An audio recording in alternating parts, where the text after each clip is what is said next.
Run when the rhythm's right. Go into the night. Go until you're out of sight and you're out of my mind. Run when the rhythm's right. Go into the night. Floating as the river flows, easy as it goes to the ocean. So walk on by, I've got no reason to love you, but I do, I do, I do. So walk on by, I've got no reason to love you, but I do, I do, I do.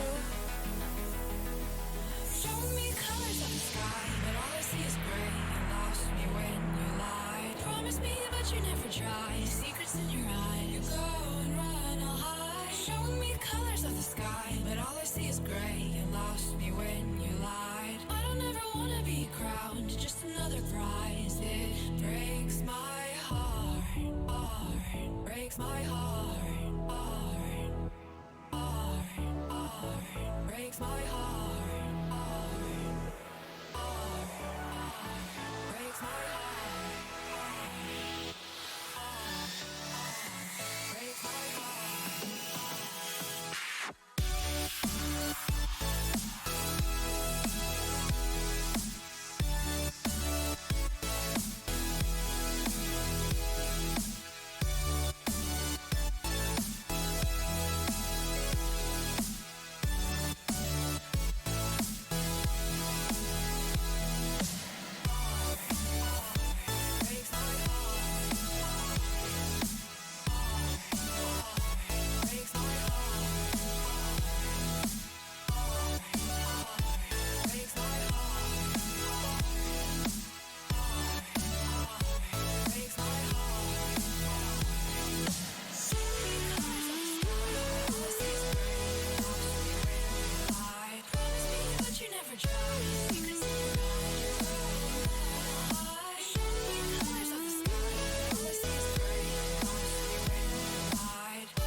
Lost in the midnight blue shadows of the moon.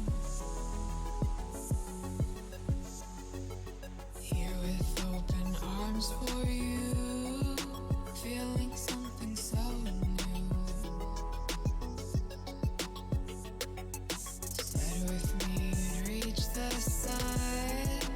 Oh, but we were so young. Love me till the summer's done, but keep me in your heart, so I hold on. So walk on by, I've got no reason to love you, but I do, I do, I do. So walk on by, I've got no reason to love you, but I do, I do, I do. Show me colors of the sky, but all I see is gray. You lost me when you lied. Promise me, but you never try. Secrets in your eye, you go and run, I'll hide. Show me colors of the sky, but all I see is gray. You lost me when you lied. I don't ever wanna be crowned, just another prize. It breaks my heart. Colors of the sky, breaks my heart. All I see is colors of the sky, but all I see is colors of the sky. Colors of the sky, but all I see is colors of the sky. But all I see is colors of the sky. Colors of the sky, but all I see is colors of the sky. All I see is colors of the sky.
Me to the ground now, and somehow I feel like you don't know me. Shook me to the ground now, I don't even know how. Brought me to a life that you never showed me. Coming from a locked up ghost of yourself, but you're coming from the light.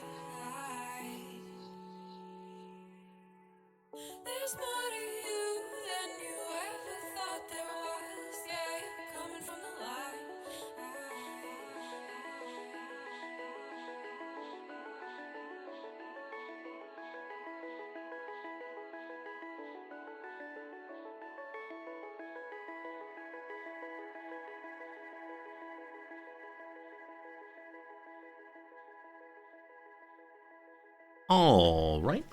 All right. Good morning, good afternoon, good evening, and welcome. My name is Resorty, and to you, one and all, I say, hello, friends. How's it going? Happy Saturday here, happy Friday there, happy whatever day it is to you, wherever you are. Hope things are going super well. It is the weekend here. The work week is gone. The weekend is arrived. We have so many fun plans for the weekend, including hanging out with you fine folks. But of course, other than that, we are planning to go see the cherry blossoms at some point, though unfortunately, it is raining. So much rain is occurring, and with all that rain comes the destruction. Noms. Hello. With all that rain comes Noms? Is that really how it works? Mm-hmm. Alright, Noms is here. Hello, Noms. Hello. How are you today? Fine. Good. I'm glad. Sakutera, it's good to see you, my friend. You played way too much Anno last night. Oh boy. Is there any such thing? No. It's an amazing game. It's an amazing game that allows so many hours and hours and hours to go by. I'm amazed at how much there is to do and how much it catches my attention, and fun game for sure. Absolutely. Hello to you, Old Beard. How's it going? Gelizar, what is up? Hello, Italian. Jerry Moore, good seeing you. Do they talk about MacArthur much in Japan anymore? I have no idea. I mean, there's a long story here about, like, post-World War II stuff, but, no? I mean, like, we don't talk much about MacArthur in the US much anymore, do we? So, yeah, it's part of the story, but it's a long time ago at this point. Italian, hello, friends. Silent, how's it going? McTender, Delamuka, Pepper Mga. Welcome, everybody. Hello, Laser-san. It's true. It's amazing how much this game tells you you've been playing too much. Oh, Every really? 2 hours it pops up. I think it's 2 hours or 1 hour. I'm not sure which one. Pops up with like a little notification of, hello friends, you've been playing now for 2 hours. Maybe get some water. Hello friend, you played for 4 hours now. Is it time for a little break? It's been 6 hours. Don't you need some food? I've been told that once you get to 10 or 12 hours, it starts saying, don't you have people that care about you? Oh. But then people are like, no. That's exactly what I thought. I thought anyone who gets locked in that far might feel very, very bad at that point. Yeah. It's amazing. It's amazing. Absolutely. This is my grading pen I'm spinning. No, this is just a random pen that, it's a very, very cheap pen. It's the pen I do like for my own writing. It's one of my... It's not as cheap here as it is in this. That's true. The kinds of pens that would be very, very cheap in the US, but here, I think are 110 yen or so each, which is like, what, 87 cents? Something like that. And, yeah, I like the feel, though. It's what I'm used to using, and so Noms very helpfully gets them for me from time to time. And often I stream them during, I spin them during stream, and then set them on the desk, and then Noms has to come in later and put them away. And it's a nice routine we have, I think. Oh, I didn't know it was part of a routine. I thought it was just me picking up after you. Oh, goodness. I mean, I think at this point it is a feeling of, like, reciprocation. Like, I know you like... like when the cats poop in the box and you clean it up for them, you think of that as reciprocation. Exactly right, yeah. I see. It's the moment of saying, like, hey, you're useful in the world. I mean, I think we talked before about, like, this is my territory, so if it's messy over here, it's okay. But you don't like having pens out and about. I'm just a tidier. You are tidier. It's true. You like making things organized, not just in terms of like the space, but also in terms of organizations. And man, if you were a regular part of the stream, you'd be like trying to get the colors just right and saying like, Resorty, you had 14 seconds of stuttering on today's stream. Time for elocution lessons. Yeah. Yeah. You'd whip us place into shape. Sure. It's unfortunate that I can't clean my own litter box. Yeah. Whoa. I'll have you know that when it comes to cleaning our household litter box, both the cat's one and our one, I do that work. Yes. There we go. Handshake. Thank you. You clean up 10. It's all very good. All very Okay. good. Okay. Absolutely. So what do we have for you today? What do you got, Noms? What's been going on in Nomsville? Nothing. Nothing. Okay. Nothing. I'll ask you some questions about Nomsville a little later. I've decided that at some point in a little bit, I'm going to go get some coffee. No. Oh no. Oh no. And when that happens, I no. will give you a topic to discuss, Oh, and no. it's one you're gonna be able to handle very, very easily. Boy. Because I think it's time for us to practice Noms streams. Why? Because I think it'd be This is not nom streams. This is resorty streams. it is resorty streams, but I think it'd be fun to have you on and learning how to do the work of streaming. Why? So you can more fully understand my life. I'm not sure it's true. Do you want to do my job for like 5 or 10 minutes at a time? Yeah, sure. I said before, like when you're absolutely overwhelmed with work, I say like I could write some emails for you. I can do this. I can do some grading for you. Sure, why not? Happy to help. Happy to chip in. That's what it is to be in a good relationship. A partnership, in fact, is that you help carry each other's burdens. There you go. And frankly, streaming, a real burden. Green Concrete, how's it going, my friend? boy. A pleasure as always, for sure. Planning for the weekend. Yeah, that's a fine question. Yesterday evening, we were planning to go see the cherry blossoms. Well, it's probably for 3 evenings in a row we've been planning on seeing the blossom, to be honest. It's true, but last night I told our friends at stream that I think tonight's actually happening. Oh. And it really was. Like, we really planned to do so. I went to your office intending to do so. And then it was raining, and it was late in the evening, and I was pretty tired from the day, and I think you were a little bit, like, stressed out and sleepy from the day, maybe? Yeah. Yeah, and so instead we decided to come out this direction and back home and got some dinner, and that was very, very nice also. We went to our usual Indian place. We did. We returned to the Indian place for the first time in, I don't know, 2 or 3 weeks, I think, and it was nice. It was nice. That said, I think we've broken the spell. Oh, buddy. Yeah. Oh, buddy. But Buddy, the restaurateur, was glad to see us. He was friendly, but there was not the normal, like, ha ha ha, my regulars are here again, ha ha ha. Yeah. Yeah, I think he knows that we must be eating somewhere else. He must know. We must be somewhere, eating somewhere else. I mean, I can make it for a few weeks without eating, I suspect. Okay, yeah. But, yeah, I feel a little bad about that. Yeah, and then he came over and he said, "Hey, do you want another beer?" And you were like, "No, I'm fine, thanks." Well, I had 2. I had 2, and that was more than Yeah, enough. yeah. But yeah, he was definitely wanting us to get into the old times, good times routine of buying Poor more buddy. and stuffing ourselves and Poor being buddy. absolutely irresponsible with money and all the rest. Maybe he was excited when you asked for the big garlic rice. It's true. We did get the big rice. That's very good. Big But rice, garlic. that's right. But I figured that's a nice treat. And then stayed with the tasty, just 2 tasty beers this time. So working on that healthier lifestyle. Poor buddy. And we'll see how it goes. Sapporo, in this case, it's actually Kingfisher. I have a Kingfisher Indian beer when I go to the Indian restaurant.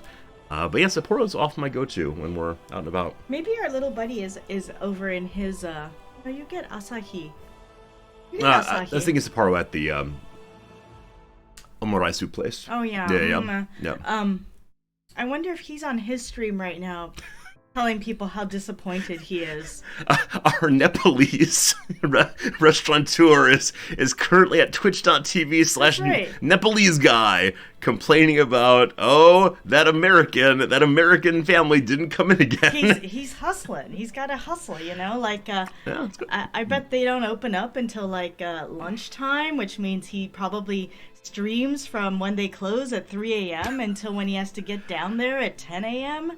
That's amazing. 7 good hours of streaming. Absolutely. I mean, he does seem to work incredibly long hours. Anytime we go in there, he is there. Poor- I hope he's the owner. I've said that before. I really hope he's the owner and not just like some guy who works 24/7. You think he's the owner? No. I hope he's the owner. I bet the owner is somebody we never see. Possibly. Maybe he owns a whole bunch of these. Possibly. Maybe the manager at least. Yeah, remember when we went to that other Indian restaurant and it was not so good? No. I mean, we've been to 4 or 5 Indian restaurants. It was the one all the way over by when we went to the cheese shop. Oh, yeah. Yeah. It was fun. It was fine. It was fun. Yeah. Less good. It was fun. He got my order wrong. He got your order wrong. That's true. Because you asked for a strawberry lassi. Yeah, because I've never had one. And then he looked over in like some uncertainty. And he even asked you a second time. Yeah. Did you want strawberry lassi? Yeah. He said yes, yes. And then he poured you a mango lassi, and you went and probably then cursed in Urdu, wrong country, in Hindi rather. And yeah, it was not a good moment. Yeah. And then he gave you your. And then he said, "Is it okay?" And I said, "It's fine." Yeah, which I think was very, very generous of you. Yeah. You could have instead said, no, take this back. Throw it in the trash. I want to see you drink it in shame. Or I could do the American move. I want it for free. Oh, that's true. That's true. Yeah, but definitely I think with many of these smaller restaurants, I feel very, very bad doing anything that would hurt their bottom line. Because they have very few seats. And of course, it's the case that they are...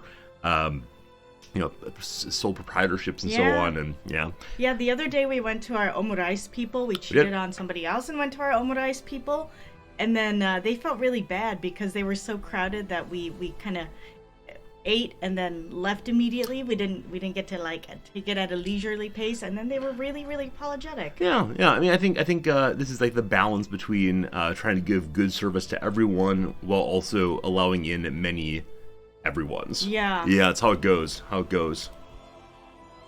They probably only had like 10 seats. Yeah, exactly right. Yeah, I mean, and we were seated at a 4 top. Yeah. There are definitely places that have only like 4 seats or so. Like or 4 stands actually, tiny little bar.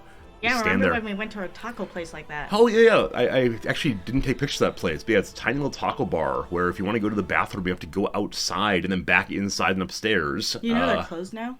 Like permanently closed? I think so. No, it's an outrage. I looked it up because I was thinking we could take our other friend there. Yeah. And I looked it up and it was closed. We should have spent more money. Well, I mean, I think they're a second location, to be honest. Well, we can go to the first location then. I think it's out of ways. Yeah, it's unfortunate we didn't spend big there. If only we become regulars. We need to become regulars at every cool restaurant in Tokyo so they never, ever, ever close. Yeah, what if our little Indian friends down the street close? Well, then we're moving. The only reason we live here is because... we would be moving. I see. No. Would we move up the street to the new cool bar that we found? We move up there? We could. I mean, I think, as I said before, there's probably something cool everywhere in Tokyo. Yeah. It's overwhelming how much stuff is here. Yeah. And that's pretty cool. Yeah. Anyway. Yeah. That's a taco. That's a dancing taco. Secretary, thank you for the excellent emotes. I thought it was a frog. Nope, I thought it was a jumping frog or something, and then I just realized it's a dancing taco. Absolutely. Yeah, some people on Twitch have, like, absolutely amazing emotes. And then there's me waving. Not quite as good. That said, speaking of emotes, I've been talking to our emote artist, as I said on stream a couple days ago. We have some new emotes in the pipeline for y'all. I showed them off, at least the vague ideas of them, and that should be very, very good. She got back to me and said normally she has a big, long waiting list, but as of right now, she doesn't. And so she'll be getting onto ours nigh immediately. Look at all these people's cool emotes. Wow. Is it like that? Who is under a daisy? Nom's enjoying your emotes. I mean, this could be like some prime content here. Noms as an old lady, what's that? Exactly. Please explain your emotes to me. I mean, I remember seeing... We can tell that story if you want to. Okay. I remember seeing like some YouTube React video of some like relatively... Oh, no. Yeah, something like relatively... Oh, it's a bee. Thank you. Some relatively older person being shown many of the characters in Pokemon, and having to like say, what do you think this person's name is, or this thing's name is, and what do you think it does? What's its life like? And people had some like crazy ideas. They were very funny. Like, did they know they were Pokemon characters? One of the reviews, yes. One of the reviews, it was a guy doing his doing with his father. And he said, Dad, these are Pokemon. I've been playing Pokemon my whole life. So, who are these Pokemon that I know and love since childhood? Noms could spend all day watching the emotes, especially the ones that move. I think it's possible that Noms actually, I don't know, is still in her, like, toddler phase. She's like, Moving shinies. Moving shinies. Either that or I'm like a very old person, right? So that's is that Mowgli? That looks like Mowgli. From Gremlins. Gremlins. Yeah, this is a place where I wish I had a plugin that would show you all chat on screen. Yeah. Because I don't have that. And boy, Red Panda. So speaking of emotes, in a little bit when you take over the stream, you can definitely ask them to put their favorite emote in chat, and you can like comment and critique all of them. Jonathan Livingston Seagull is here. That's true. About emotes though, I do. Okay. Okay. Focus. I have two things in my. You want to share the two things you had? No. I'm saving them in case I have to take over. Okay. So, speaking of emotes, so she'll be getting to those right away. They'll be coming along pretty soon.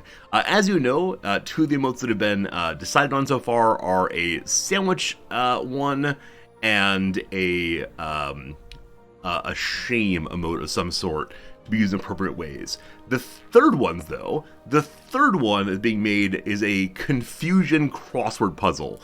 And I showed you her initial mock-up, and I'll show you that again. And then Noms and I have each come up with an additional crossword confusion grid. And we'd like you all to decide between the three, which you would like to see as the channel confusion crossword emote. Yeah. I'm just mirroring what I'm seeing on chat. That's great. Yeah. You're fundamentally a mimetic person. If you see moving emotes, you want to be moving emotes. I mean, I am a little bit more mimetic than most. Yeah, possibly. Caledonia, good to see you. As a Scotsman... Yeah, this is a little offensive, maybe. Wait, why? I mean, because you're not of that clan. How do you know? To be from that clan to wear that? Whichever clan this is surely the clan that I am. We're gonna find right now a way to join a clan. I'm sure any clan of Scotland would love to have me on board. Also, it's not a blazer. It's not a blazer. It's actually my robe. It goes quite a bit up. Saturday is relaxing day, so it's robe and no tie, and that's A-OK, oh me, oh my. Jim, you already have a shame emote. I'm stealing other people's emote ideas. Good. No, in fact, there's a case that... I like to think that's a cigarette clapping. It may be a cigarette clapping. Okay, go ahead. Yeah. There are probably only so many like good ideas for emotes in the world, and certain ones are, like, of course, very, very popular. And so I think a lot of streamers will try to take their own vibe on these things. Like the standard, like, there's someone waving and saying hello. Like, how are you going to improve on that? Yeah. Very good. Clanfolk's a very Scottish game. I love Clanfolk. We played that for probably a week or so, maybe 6 months ago, and it was good fun, for sure. But it's one that... I think is in development still. We'll probably play it again when it releases finally. Anyway, let's go ahead and get to the business with the images and such. Okay. I was wondering if this is from that one game. If what is from that one game? These two emotes, are they from that game where people, the VR game? Beat Saber, it's called. Yeah, I don't know. I don't know. Yeah. Okay. All right, let me go ahead and pull up the one and goodbye to the music. Blah, blah, blah. Anno's annoying. Is this it? Yes. Okay, so this is what the emote artist came up with initially. I'm going to put it up over Nam's head. I think she threw this together very, very quickly as just a, this is how it could be. Just like the idea of having, the black background, and I recognize you can't really see the sides there, so I'll put my face instead. And there you can see, like, it's just a cutoff with, like, some Tetris blocks in it, and it expresses the huh and Go ahead, keep talking. The huh and relatively well. Are you Vanna Whiting? Yeah, I'm trying to Vanna White and see what it looks like if I Vanna. That's very nice. You're doing a great job. Oh, wow. Being a weather person is hard. Well, usually the weather person actually has a screen over here. Yeah. So they're able to look forward and see exactly what their body's doing. Yeah, because the camera, in some instances, is flipped. I'm gonna hit you in the face. I mean, if you want to continue exploring, I mean, I can help you by moving this over here. Here, now you can see it here, and so you can look forward while doing it. If I move it, do you want to try to follow it? Why would you do that? Why would you do that? We're having some fun. Oh boy. Oh boy. Thank you. Yeah, head pass. All right, never mind. We're good. All right, so that's number one. Option number one is the etc. there. Very good. Thank you. We can do the resorty cute with your hands. Is this how it goes? Is this resorty cute? Perfect. Thank you. All right. The other two have not yet been mocked up into this format. So instead, they are in a notepad document. Let me go ahead and grab that real quick, and we'll see if I can make it visible without too much trouble.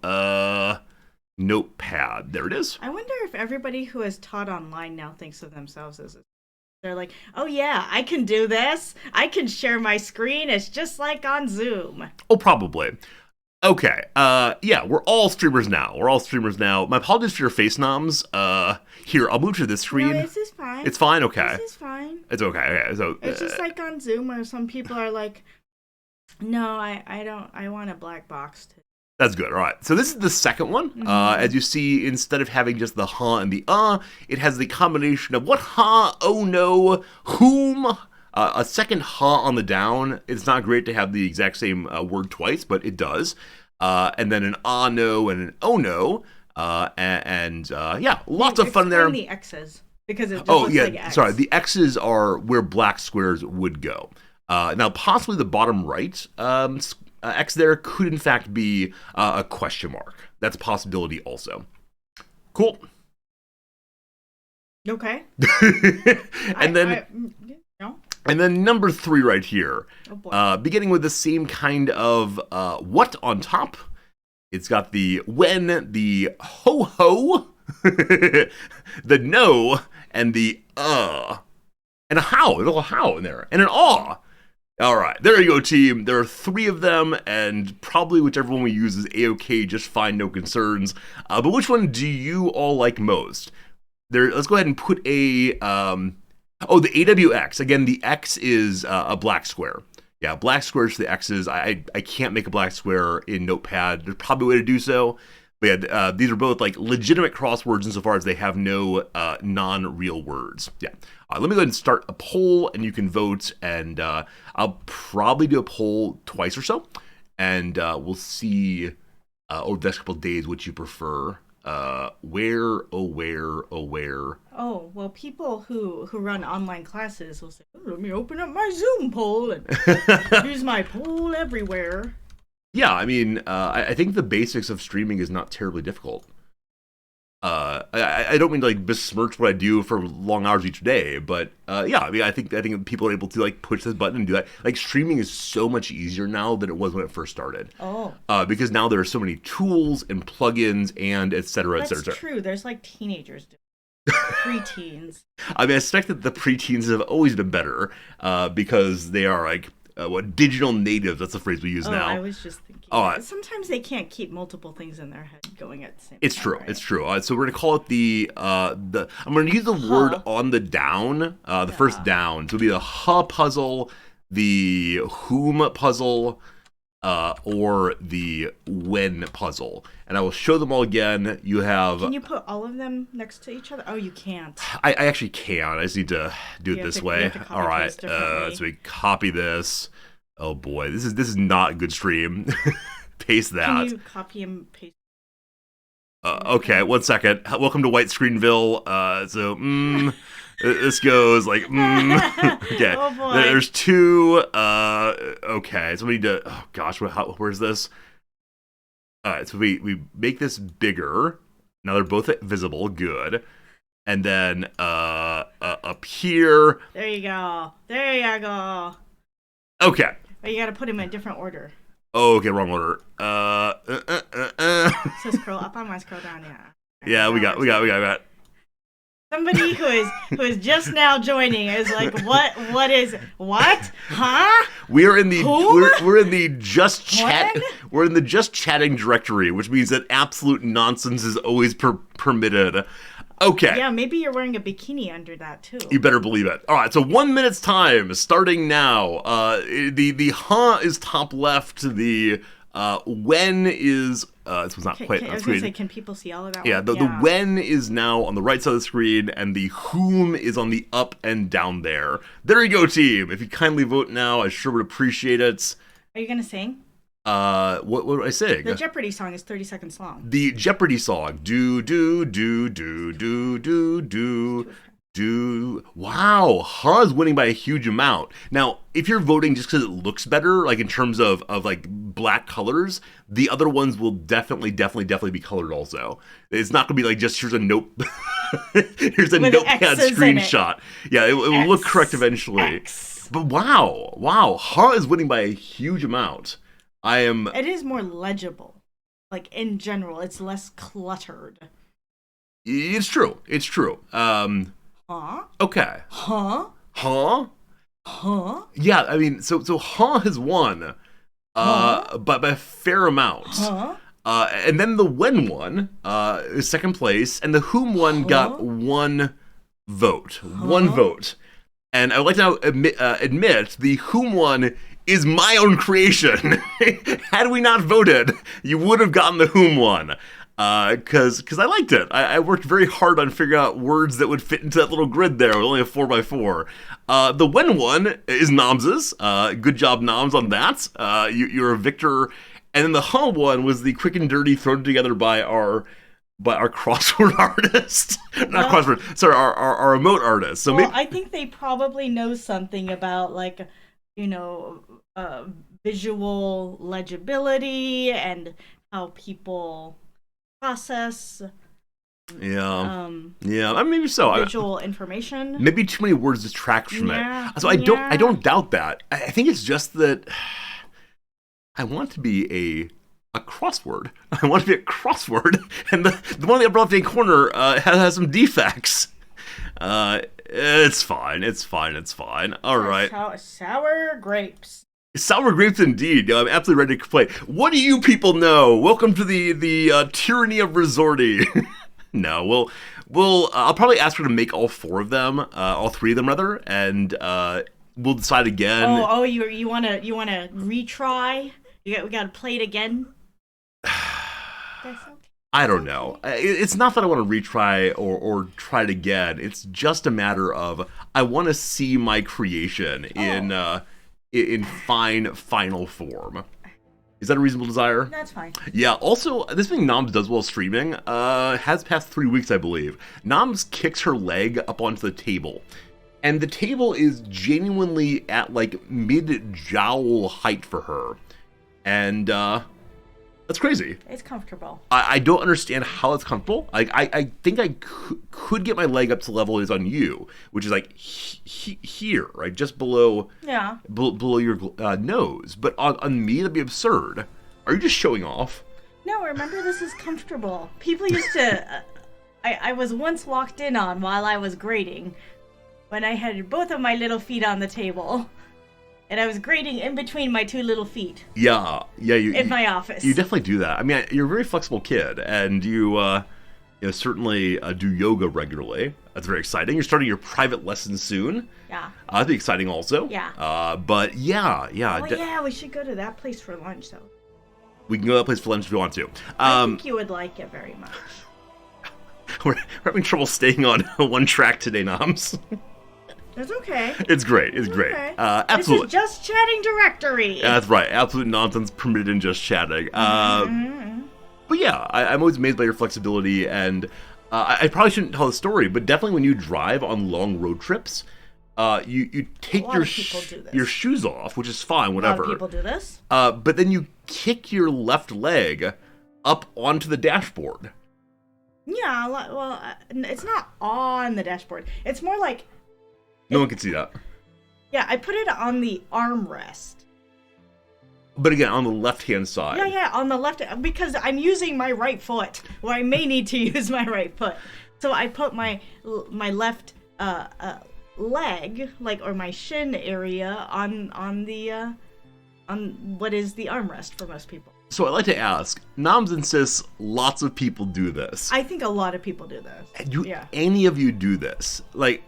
The most I will do while driving is I will have my little left leg sort of turned off to one side so it doesn't get sore by being in one position. Oh, no. You know what people like you do that people like me can't do? People like me do, huh? That people like me can't do, which is do not use your hands to steer, but use your thighs to steer, which I do not do. So both my hands are on the wheel and my right foot is accessible to the pedal. these are the things these are correct. Yeah, my father would drive that way with his thighs as like a party trick occasionally, and we as the whole party gets into the car and says, "Let's watch this." No. We'd just be driving. We'd ask him to do it, and it'd be good for a laugh. But no, I don't do that. I'm definitely. I've seen you do it like once. Oh, have you? Yeah. What was it? Was it for the sake of a joke or? I don't know. Maybe you were doing something with your hands. I don't know what I would have done. I miss having fries while. You miss having fries while driving? Yeah. Why do you miss having fries while driving? I don't know. They're tasty. I guarantee there's some place in the great city of Tokyo where we could absolutely have fries while driving. Like drive a car on a track, and if we asked nicely, we could bring fries, and they'd probably say, "All right, but you need to wear gloves while doing so." Yeah, it's probably Odaiba. Probably. Yeah, we can do it if you want to. We'll see. Let's see. Yeah, because Ben, you do it all the time. You put your leg up. Yeah. I don't doubt it's the case. It's just. It's it's a normal day of driving. Yeah, it's just something I don't do. Partially I don't think I'm flexible enough to do that certainly, because you're taller than I'm tall enough. You just can't get your leg there. I mean, I think if I got in that way, I could like have my leg up on the dashboard and then get the rest of me in possibly. But you go in that way. I think so. And now earlier, Fernandez doubted whether I can get my leg up onto the table here. And I'm willing to try while on stream. Really? Oh, okay. Yeah, I mean, we're in the Just Chatting directory. Everything's allowed. But no, I'm not interested in using my body in strange ways here. So have you ever driven a car that has the shift not like next to you, but like on the steering wheel? Like so. Yeah. Have you ever considered stretching your right leg in another direction? Because that seems like something a taller person might want to do, is stick your leg into the passenger's well. No? No, I don't know. And then you use your left foot to... What are you talking about? Wait. I can't... No, I've never imagined this. Like, so I'm assuming you mean like, okay, no gear shift, and also no emergency brake. Fine, whatever. The passenger well is so far away, and though I could definitely reach it, I would feel absurd. No, I mean, like, so definitely, like, my legs do get kind of crampy down there after the course of like a long. A long enough drive, but no. And Klaus, good point. That's the foot. That's what you use your left foot for.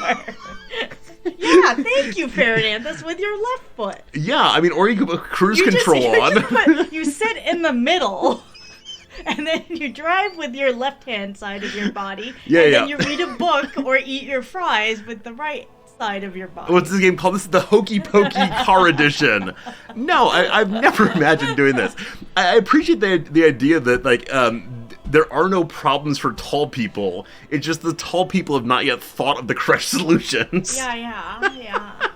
I mean, sometimes I'll also fold my right foot up and into the seat. Like, I'll sit kind of cross-legged, just with my right foot in the seat.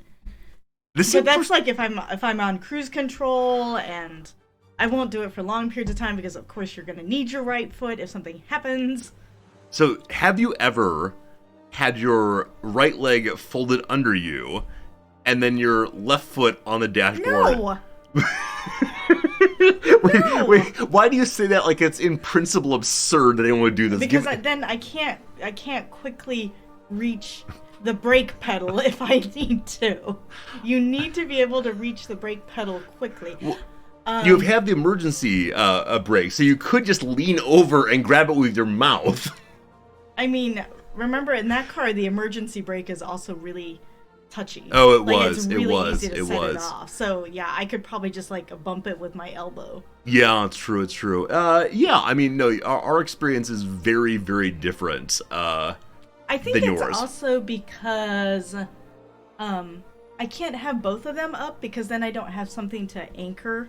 Right, because Noms is very short. You're actually short enough that you can't quite see over all of the front of the car, right? Yeah, I can't see where the car ends. Yeah, Noms should probably be sitting on a pile of phone books while driving. Yeah, you know why I got that car? I got that car because it has a fully manipulable driver's seat. Yeah, and so it also rises. Yeah, and it tilt is the I see. So it raises you, and then you can look down upon your subjects. Yes. That's good. I mean, that's great. Yeah, I think we have very different attitudes toward driving. For me, as I said before, it's a source of great anxiety because I recognize this deathmobile might go out of control at any moment.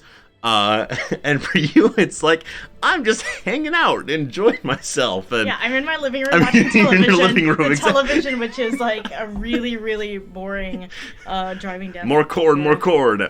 Yeah, we're just different people, Noms. We're very different people. Really? That's amazing, isn't it? Oh, gosh. The other thing I think, the reason why I feel okay sometimes folding my right leg up is because we have the cruise control on the steering wheel. That's true. We did have cruise control at steering wheel. So I can quickly at least disengage control if I need. Yeah, I guess. Which is a way of eluding the police and stepping on the brakes. Yeah. Not that one would want to elude the police. Noms definitely is one of those, I am moving fast enough that when I see the police on the side of the road, I always go, oh God, and try to slow down very quickly. No, I don't go that fast. Not that fast. I mean, it's always fast enough that you respond to seeing the police with a moment of terror or I must change something. Where for me, I always respond to the police that way, regardless of what I'm doing. I think I'm always like, I must be doing something wrong. They're gonna catch me for something. See, I think you're downplaying this incorrectly because you definitely do speed regularly. As a matter of course, you're always at least 5 miles over speed limit. On a highway. On a highway, yeah, Not absolutely. on like, blowing through downtown at 35 miles. Zoom! Yeah, I mean, some of those small towns in Nebraska, which are along the highway, will go from being 65 miles an hour down to like 35 25. to 25 over the course of only a mile or so. And then the small town really is only a few miles through the middle, maybe even 2 miles or 1 mile, and then right back to 65 again. Mm-hmm. And I think it's a very unfortunate place to have a major road running through the middle of your town. Unfortunate for whom? I mean, for them. Like, I guess it does not feel terribly safe to have cars flying in that fast through your place. And obviously, that also sustains the town, probably. Yeah, I was going to say, I have 2 things to say about that. 1, money. Yeah. 2, speed trap. Yeah. Money. Yeah. How many Money. How many speeding tickets have Resorti and Noms each gotten? How many speeding tickets have you gotten? Well, it's debatable. No, it's not. Yeah, it is, because it's not clear that that's actually a speeding ticket. All right, please explain to the class how it is that you have Schrodinger's speeding ticket. Yeah, so I have one ever, and it's one of these things where it was a camera in Iowa, and it was not a real cop. It was one of those like traffic cameras, and so it's like a civil charge. Yeah, but it was for the reason of speeding. Yeah, Yes. okay, all right. Yes, but it was like where as you're coming into something, it mysteriously goes down from like 70 to 45. Yeah. And it was still on like an interstate. Yeah. 45 on an interstate, and but I think those have also like hasn't some legislation taken effect in Iowa or somewhere where like traffic cams are now they can't use that data or something? Yeah, I'm not sure. I thought I heard something going. How many times have you been pulled over for reasons of speeding but not given a ticket? None. That's great. I never get pulled over. So I have to. I've never gotten pulled over. I have to admit that I actually have more speeding tickets than you do. I have one also, and it's the only time I've ever been pulled over for that reason. I was pulled over once before also for having a headlight out in the middle of the night. It was like 11 p.m. or so, and I think he was actually. It was later than that. It was actually around 12. I think he was fishing for drunk drivers and looking for any reason to pull anyone over. And I was totally sober. And you're like, hello, I'm coming home from work. It's true, absolutely true. And he asked if I knew I had my headlight out, and I reached over to the passenger seat where I had a little bag from AutoZone with the replacement light in it, and I showed him, and he said, all right, thanks, appreciate that, have a nice night, and that was that. But no, definitely I have one speeding ticket, and I've told the story before. My best student ever was in hospice and dying, and he was within like a few days of his death, and I was trying to hurry over and see him between a couple other appointments, and I was going a little bit fast, 7 miles over, and I explained to the officer what was happening. I said I don't know how fast I was going, but This is why it's happening. I'm not in a great mental place right now. I'm literally heading to hospice at this moment. And he offered this amazing response, which was, if you're not careful, you're going to be dead too. Because I was speeding. And I did not appreciate that. And I very much considered writing a letter of complaint to his department, but I just figured I should get over with it. So didn't contest it, paid the fine. But yeah, I do have one speeding ticket, and I mean, I'm okay with it. I'm okay with it. I was actually amazed, though, that he was not more sympathetic. Maybe he thought you were lying. Maybe. Yeah, maybe. I mean, there are lots of lies one can come up with. That one seemed a little bit, I'm sure they get all kinds of terrible lies all the time. You know, somebody's grandmother is dead for the third time. Their third grandmother. Yeah. Right? I mean, I did not say to him, if you want to follow me over there. I told him the exact street of the hospice. I'm going to the one over on this street, and it's a small town, so he knew where that was. I mean, that said, the town this was happening in is one that all the new students... That's true. Yeah, all the new students are told, when you go through this town, you must slow down. If you do not, you will get a speeding ticket. So... yeah, it was too bad. It was too bad. They need the money. It's a small town. They need the money, man. Yeah, and like... they're supporting their tax base. Yeah, I understand the guy was like genuinely just doing his job, and it just felt like a moment where I know officers have discretion, especially on slower speeds like that, and so I was really, really surprised that he stayed with it, but I didn't give that guy a hard time. I'm not interested in causing scenes for that kind of thing, but it felt not super great. Imagine if you were black. Thanks, Knobs. I don't mean that as a joke. I just mean, like, probably would feel even less great if you were black, I'm and sure. like probably worse things would have happened. I don't know about that, but yes, possibly. It's younger. a fractious topic for sure, and younger. I mean, I was surely unshaven, and so that's probably he probably thought, oh, didn't shave, some kind of stoner or something. Yeah, all good, all good. He's also quite young. He's a younger officer, so... oh, maybe he just wanted to prove himself. That's right. Maybe he's new and he's like, guys, I'll bring home a speeding ticket. Guys, I can do this. Maybe so. Maybe he got yelled at for being a softie the day before, and his commanding officer was like... you better hit your quotas, buddy. I thought they didn't have quotas. I believe quotas are now not permissible, yes. Yeah. There was a great This American Life story on the issue of quotas in Indiana, I believe. I thought it was Ohio. Maybe in Ohio. Yeah, maybe so. Yeah, Anyway. because I've driven that stretch, and people do speed like crazy on that stretch of interstate in Ohio. The central point, though, is when you see a police officer, you say, oh no, what have I done wrong, and slow down. Where I just say, like, oh, it's an officer, hello, keep going. And this is white male privilege. I was going to say, there are things we could say about that. Yeah, that's fine. All right, so... I mean, as I've told you, I think I was often afraid of getting kicked out of the country. I mean, it's true. You're definitely on a visa for the first, 10 years of your life? No, like first 20 years. 20 years of life, right? Yeah. 18, yeah. But I understand that gave a very different experience of like the law in general. Knowing if you screwed up, you'd be right back to Japan. Yeah, I think, but you know what? I've talked to other people who were in America on a visa, and they weren't all like that.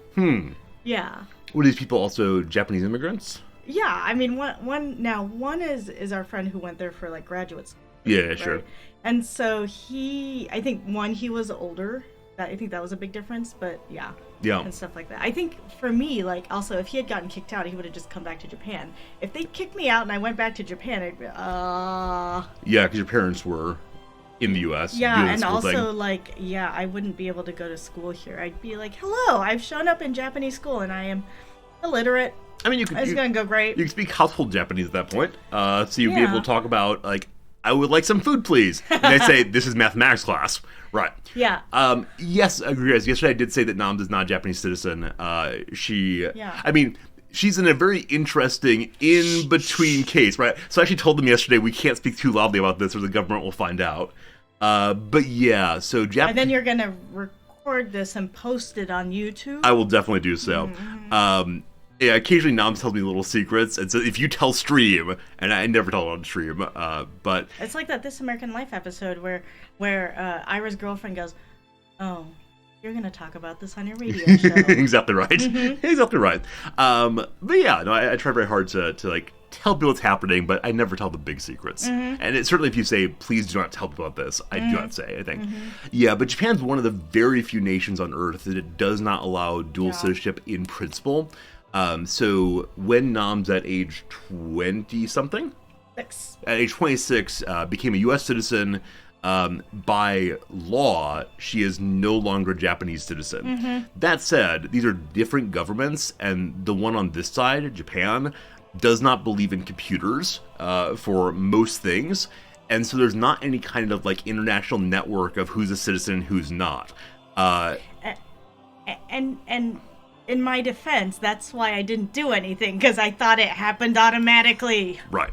So Nams has never notified the Japanese government in her hometown, her family hometown, which is a very, very rural area, that she renounced citizenship.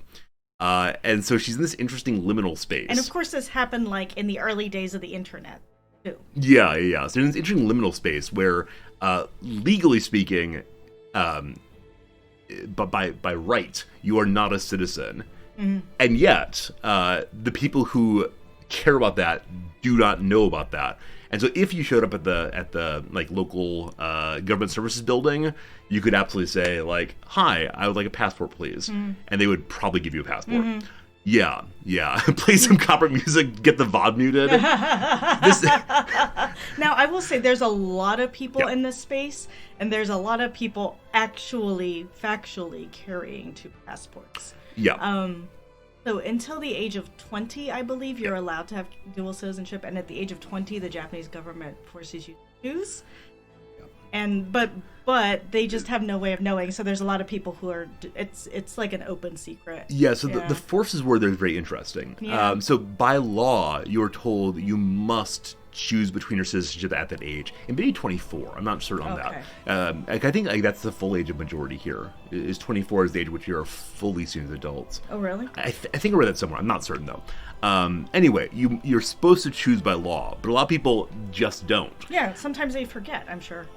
Yeah, or they're intentionally not doing so because they have to get a passport then. And the government has no real way of responding to this. It's not like you are then fined for not doing so, or we will then take away your citizenship in Japan and you get your new citizenship in U.S. wherever. And I think a lot of things in Japan are like this. There is a rule you're supposed to follow through on, and if you just don't, there's a rule to follow through on. They just can't. It's inconceivable. Why would you not follow the rule? Exactly. So, like the traditional Japanese conception is there's a rule, one acts by the rule, and it's very hard for my students even sometimes to think about why would one not follow the rule if it's the rule. It's how the whole society is structured. Of course, you do this. But yeah, there's been a lot of conversation recently about is it time for Japan to start accepting dual citizenship? Because this is why I'm not doing anything. I'm just sitting tight. You're hoping you get amnestied.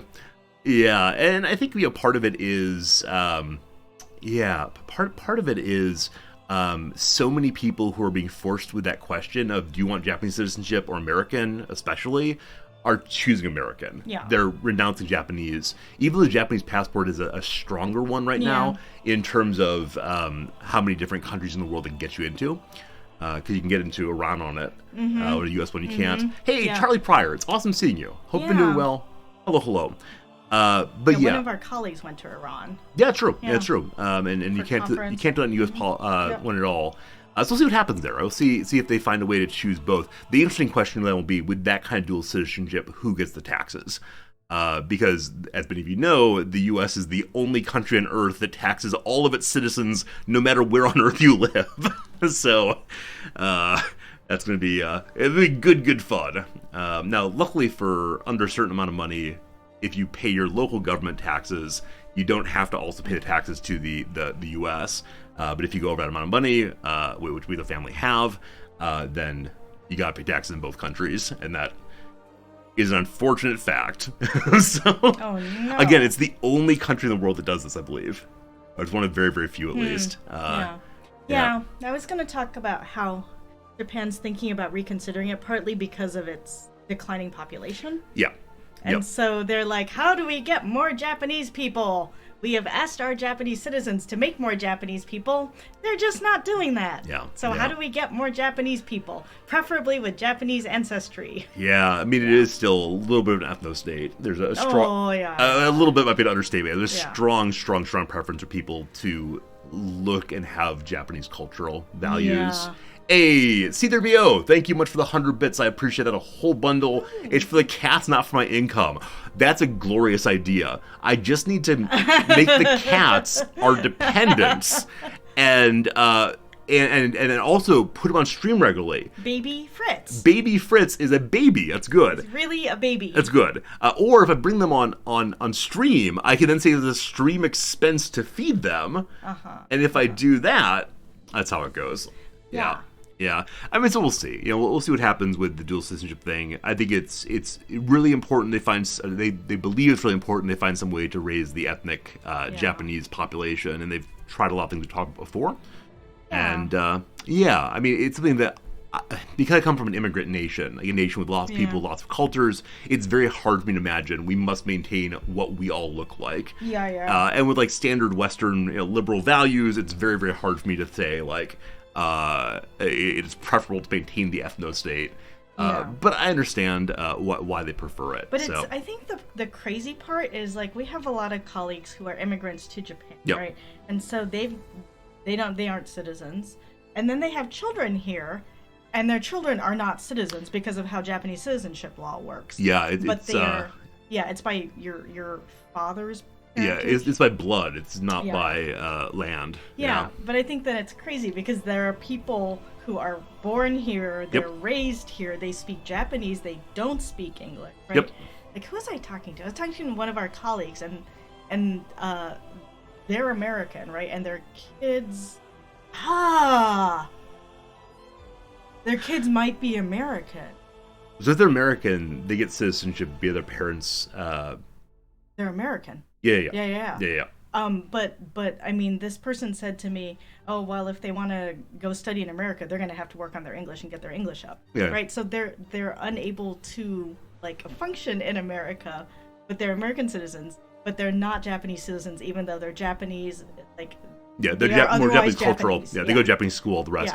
That's insane. Yeah, this is a part of political theory I don't know it terribly well, but the different ways in which states have thought about citizenship and culture thought about belonging is so different. And again, we both are culturally from immigrant nations that give out citizenship relatively easily just by being in the nation when you're born. That's because the United States just wants your money. Like, here, take our citizenship and we will take your money. I don't know if that's true. I should read about this stuff. I'm sure there's some great history about this, and if not, I should surely write one. So, all right. I would like to go for a moment and get myself some coffee. So, Noms, it is time for you to take over the stream. Oh, boy. 100%. And you said what should I do? Well, I mean, you look at that direction and you talk. And you'll stand at this spot so you're directly into the microphone. And in that way, you will make sure you speak loudly enough. Because as you know, when you get a little anxious, occasionally you... I am getting anxious. I know. You'll be fine. So you have some topics set up. But I'm trying to remember them. I only remember one of them right now. But here's another topic. Okay. So you've been teaching a semester. And just recently you moved to a new book. And so... Yeah, you're teaching The Handmaid's Tale. Yeah, I am. And so that's why I'm wearing red. Yeah, if you want to, you could talk about what kind of experiences the students have been talking about, if they're jiving with the text well, why you decided to teach this book in this class, etc., etc. And that's a topic that could consume a huge amount of time because, of course, you've consumed 3 hours a week on that topic. And so you talk about that, or other books you've taught, or books you want to teach, books you've read. Books is always a good topic with our crew here. Is it? Okay. I mean... I don't want to talk about The Handmaid's Tale. Then you don't have to. So I'm actually not sure if books is a good topic here. What I do... Oh, okay. What I do know, though, is from time to time, I will stand here and talk about books, and they tolerate it and don't all unsubscribe. Okay. So have fun talking about anything you want to. If you ask a question like, hey, show me your emotes, I'm sure you can see them. That's what I was thinking about. Yeah. I mean, so I'm going to go away now. Back in just a few minutes. Enjoy Nom's time, and maybe I'll never come back. Well, sometimes, when you get a substitute teacher, the substitute teacher should be meaner so that people are so excited when the regular teacher comes back. You go the other direction if you want to. You could definitely say like you want to be the friendly, nice teacher so that no one wants Professor Resorti to return. Oh, like I'll be the cool teacher that will let you like chew gum and we'll watch some videos, the ones that you're not allowed to watch. Like it's not Mr. Holland's Opus, but it's like Dangerous Minds, maybe. Are you gonna climb up on the desk and tear the introduction out of a poetry book? Yeah, I'm gonna climb up on this desk because I can put my foot on it. Yeah. Would you like me to adjust the cameras? No, okay. No, this is so fine. make sure you adjust the camera. Hello. I I forgot my second story. You'll find it. And I have to sneeze. Okay. In that case, a button to the right hand side. Okay. Sorry about that. I just sneezed under the desk. Okay. Hello. Okay. Yeah. So we watched some Bill Nye. Yes. Thank you. Let's see. So yeah, Resorti is correct. Now I see why he spins this little pen. So I guess I was gonna tell you a story about when this thing happened earlier this week, which was we were talking about capricious grading. So this is the other topic we talk about all the time, right? Which is teaching, and so how students will think that a teacher is grading capriciously if it's hard to understand why you got the grade you got, right? And so so we were talking about how some of our colleagues might be viewed as capricious graders just because they're hard graders, and maybe they don't do a good job of explaining like, this is why I thought your paper was weaker, and these are the things I would have expected you to do in order to get a better grade, the grade that you wished to get. And then I said to Resorti, do you know the etymology of the word capricious? And I think he actually might have known it, actually. It comes from Latin capere, which is a goat. Now, I don't know how we get from goat to, like, does something without a good reason or does something on a whim. But then I was imagining this little goat grading a little paper, and then he would go, F, when he would decide that something isn't good enough. And so that's been a little joke running around the house. Oh, yeah, like Capricorn, right? Exactly. So that's been a little running joke, is the F goat. Yeah. So that's one story. And I honestly, I can't remember. Oh, here's the other story I was going to tell to you all about. Okay, so I was scrolling through Facebook, as one does, today. And so one of my Facebook friends had a child a couple years ago. And so, excuse me. So they had a birthday party for said child. And there were just photos from the party. But the child already has glasses. And I think the child has had glasses for a while. And so I was trying to figure out, like, how do you know that early in a child's life whether they should have glasses? And how do you diagnose that?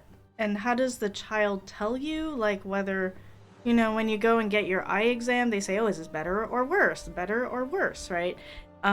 But child cannot say better or worse. And I don't know how that works. And I just thought, kids with glasses are really cute, but at the same time I thought, oh boy, that must be rough if you need glasses with the age of 1 or 2.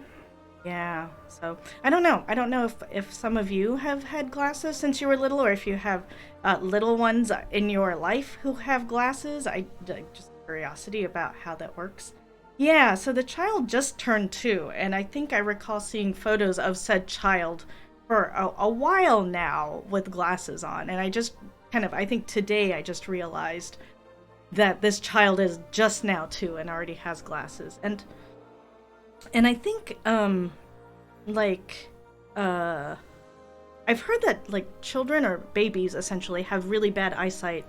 You're supposed to have bad eyesight when you're born, right? So they don't, they can't really see shapes until a certain age, and they don't see colors really well, or they just see blobby colors. They can't actually, their eyes aren't developed enough.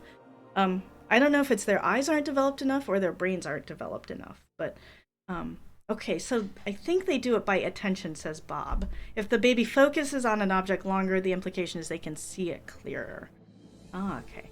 Dellerfin says that friend's ex had to get glasses when he was 4 years old. His parents found him holding things up to his nose, to see what they were holding. Wow.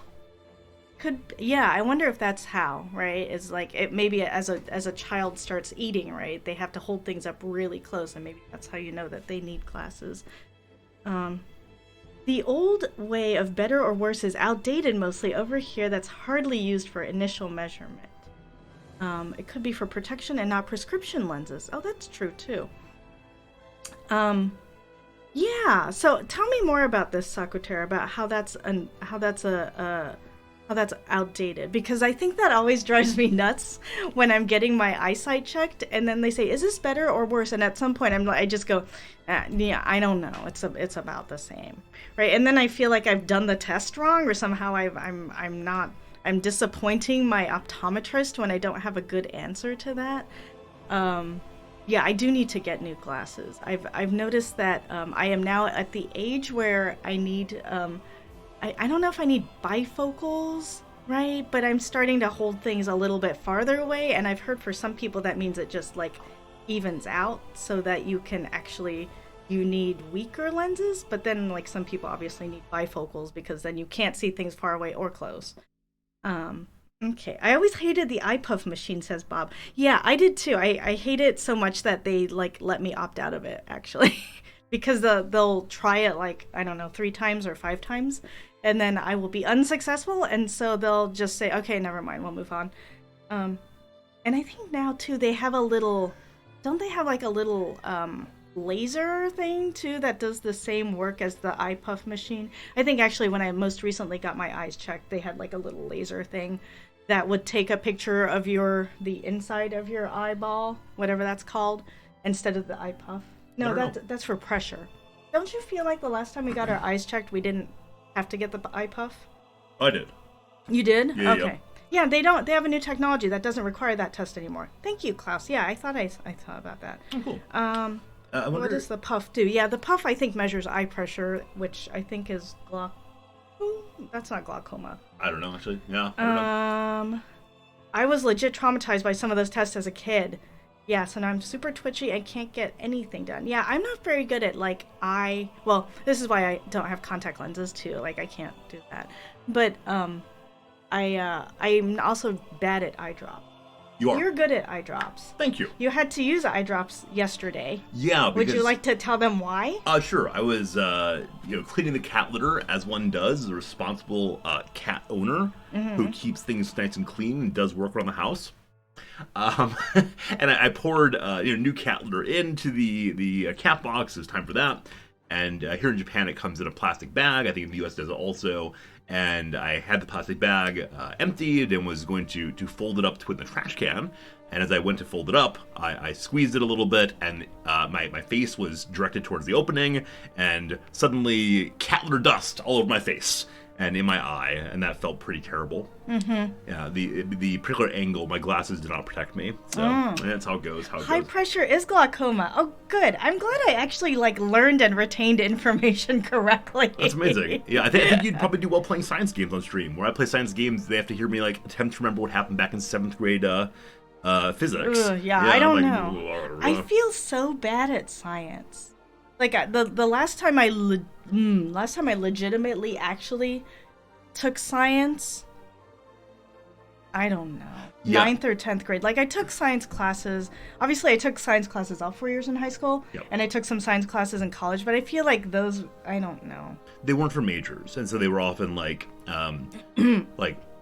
quick and dirty, sort of here are the basics. Good luck. At least at my school, that was. Yeah, I mean, it was more. I think. At my school, there were no classes that weren't for majors, but I mean, basically everybody took these ones, right? But I think the idea for those is that you would get concepts, but you wouldn't have to do the crunching, the mathematical crunching, but you would get the idea of something. Yeah, the one that I didn't take that was so popular that everybody took was actually, it might have counted as a physics. It might have been listed under physics, but it was about basically how different structures like buildings and bridges worked with physics. And then there was always the final build the bridge thing. Yeah. So people had to build a bridge out of, I think, toothpicks and soap bars, and then you would always see like people carrying it across campus to class. That's great. I should have a stunt in my class that everybody has to bring something big to, and then everybody will be like, oh, "What's that class? I want to take that class." It'll be like, create a pie that would be worthy of a handmaid. You just want to eat pie, yeah? But then people will be like, oh, what's the class where you eat pie? That's amazing. Yeah. As you know, I mean, some of us did have a wait list for one's class already, but, you know. As you know, some of us had students make them pies spontaneously. This guy right here. And soup. And soup, that's true. I think they just feel bad for you. I think they think you don't know how to feed yourself. I mean, that's when I was living by myself and was regularly eating tortillas with peanut butter on them for meals. They're like, oh, he's so poor. He can't afford food. I mean, I was a very junior professor. They don't get paid a ton, but I was definitely able to, like, afford the bar at that point, so... Oh, I thought you meant like become a lawyer. Yeah, I was confused. I think I was momentarily distracted because I was reading chat too. Oh, there's a pun. Oh gosh, I'm sorry. So I can read it for you if you like. Oh, okay. I know what it is. You tried to have your cat read a book, but he was illiterate. There you go. Yes, this thing that if you want to be like the top streamer, as you surely could be. You got to learn how to read and talk simultaneously, and it is a skill. And I always tell this to new streamers. You know, I really enjoy spending time over on the Twitch subreddit, encouraging new streamers who are like, I've been streaming for 3 days and no one spends all day in chat with me. And so I always say, like, yeah, it's a skill like anything else. You've got to take your time to learn what's going on and to develop all these different habits, and it's fun. It's fine. It just takes time. And so, yeah, it takes time, and you're doing it. Thanks. Absolutely. Thanks. I actually did know the etymology for capricious. Oh, yeah. Okay. Yeah, because there's a monster we fought. Except I call it capricious, but that's okay. I mean, I don't know how to say words at all. That's how it goes. But I partially know this, or had this reaffirmed for me, rather, because in Dark Souls, there's a boss called the Capra Demon. And they have a head of a goat. Oh, okay. Yeah, and I lost to that enemy hundreds and hundreds of times. And I believe at one point we had to like find ways to pass the time so my head wouldn't explode by trying over and over again. And part of it was looking up the etymology of Capra, because like Capricorn, I thought it was. Yeah, that's what somebody mentioned. And then also we had an area called the Punnel. It was a tunnel that as we went down in the game, we had to come up with new puns every time. Oh, I thought it was a punishment tunnel. I see. And I was like, oh, that's like in Star Trek where you, as a Klingon, when you're going through the rites of passage, you have to walk through like this tunnel of Klingons, and they beat you or something. I mean, wait, I'm vaguely remembering this thing. I hope it never actually happened to me. I think it happens to people though, like. In some families, when it's your birthday, don't you have to, like, climb through a tunnel and people, like, spank you? This is sounding like it might be some weird thing. This feels like something I have seen done at some point. Like, it's your birthday, time to climb through and get spanked. Is this a real thing? Is this actually a real thing? I don't know. These stories make me feel very, very old. Yeah. It does sound like a fraternity hazing thing. Yeah, it does. And I think it was like a long line of people. Maybe it was like at elementary school. Like, I'm remembering this only in the vaguest possible way. Yeah, I agree, Ice Cream Man. What did you come back to? This is very strange. Occasionally, I like say things like, do you know this also? And usually chat has at least one person from the Midwest like, oh yeah, that happened. And I was like, oh yes, it happened. All right. I wish I remember the story in more fullness so I could definitely say it was not some, like, abusive situation. Yeah. I'm pretty sure it wasn't. Yeah. Did you hear my story about the baby who has glasses? No. Yeah. Hey, it's actually real. Charlie, thank you for knowing things and affirming for me. Not only are you from the West, you're Wait, from my wait, hometown. Oh, yeah, we talked about that before. That's true. It's good to see you again. Yeah. Okay, it is real. I thought maybe Charlie was just saying it was real just to placate you. No. I mean, I have been placated on stream before. Occasionally people affirm me just so I move on. But in this case, I think it's actually a real affirmation. Charlie can be trusted. He's a man with an excellent hat. Okay. Did you know that it's impossible to put a lava lamp in a basement? Why can't you put a lava lamp in a basement? Because once it's underground, it becomes a magma lamp. Ha ha! Thank you, Klaus. Mm-hmm. We appreciate it. Yeah, I mean, you did a great job of telling stories down here. And it was nice to hear you speak. Speaking of which, though, you told an etymology story. And it reminded me, I meant to ask you an etymology question that someone raised on chat the other day. Or if I raised, and then someone had a hypothesis I had to run past you. Okay. I noticed yesterday while playing Anno 1800 that we were building plantations. Yeah. Of plantains. Uh-huh. And I found myself curious, are the etymologies of plantation and plantain the same? And someone said it might be a shared root for flat, possibly? Oh, like plateaus? Plateaus, yeah. Yeah. And I said, with the end there, I'm not sure, but... Yeah, I don't know. That's fun. Like, usually ant comes from, like an ant ending comes from, the Latin present participle. Okay.